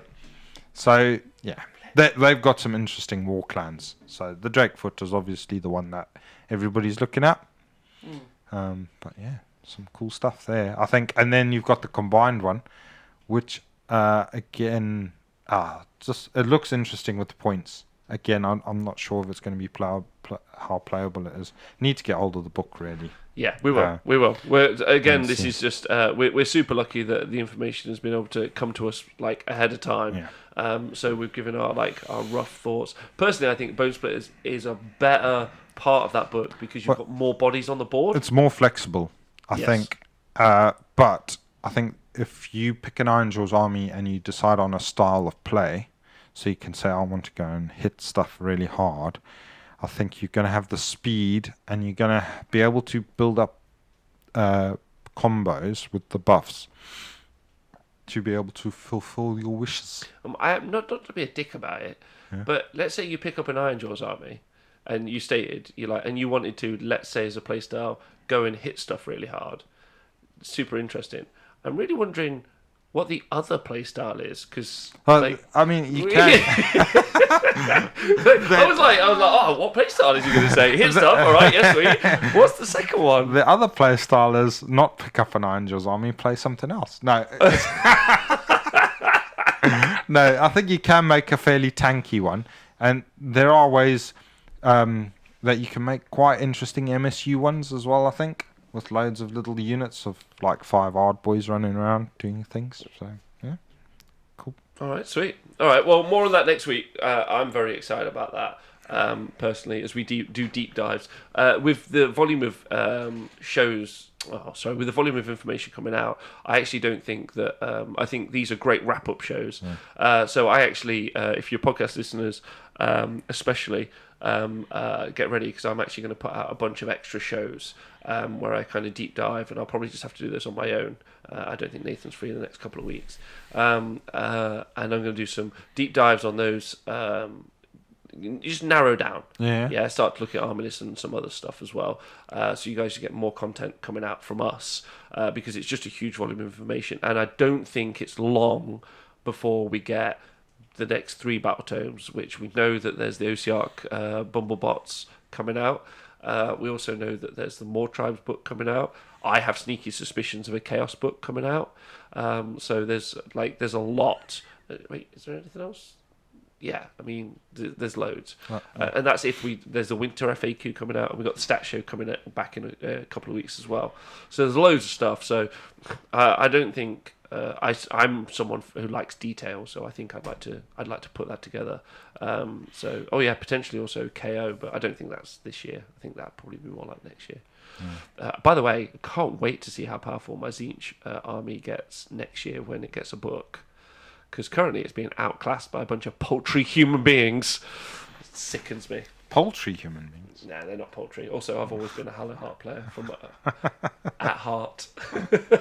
By the way, that... oh, damn it, I forgot about my joke. I was like... Actually, I have not had any heart issues for the past year. I've just been pretending so I can finally say... I've had a Hallow Heart all along. Oh, what a mistake. What a mistake I did make. What from the GT held in Tahiti. Nathan, thanks for being on the show. Thank you. It's great seeing you as always. Twitch chat, love you forever. Thank you to everyone who's donated some bits, like Dr. Vulcan, BWG, Feather, and Ruscles. If you listen to the podcast, don't forget to stay hydrated. I love you tons. Thanks very much. If you've got any thoughts or combos or ideas, please send them to me. Yeah. Rufus Imes, Twitter. I think there's going to be loads in both of these books. Yeah, just send them to me. I want to collate them, stick them together. I want to talk about them. I'll give you a shout out if you do. So I'm super up for that. So please let me know. If you're watching on YouTube or Twitch, leave us a comment, or Facebook. Love heart. I know there's some of you watching on Facebook right now. Love heart that stuff, baby. But anyway, yeah, you guys are great. Thank you to everyone on Patreon who supports the show. You guys are the reason we're able to do it. So big love to you. Thank you to you, Nathan. Thank you. Thank you to everyone at home. And who will win? Nathan, if we played a game between Uruk Walklands and Free Cities, who do you reckon will win? Uruk Walklands. I'm going to beat you. It's going to be fantastic. Goodbye.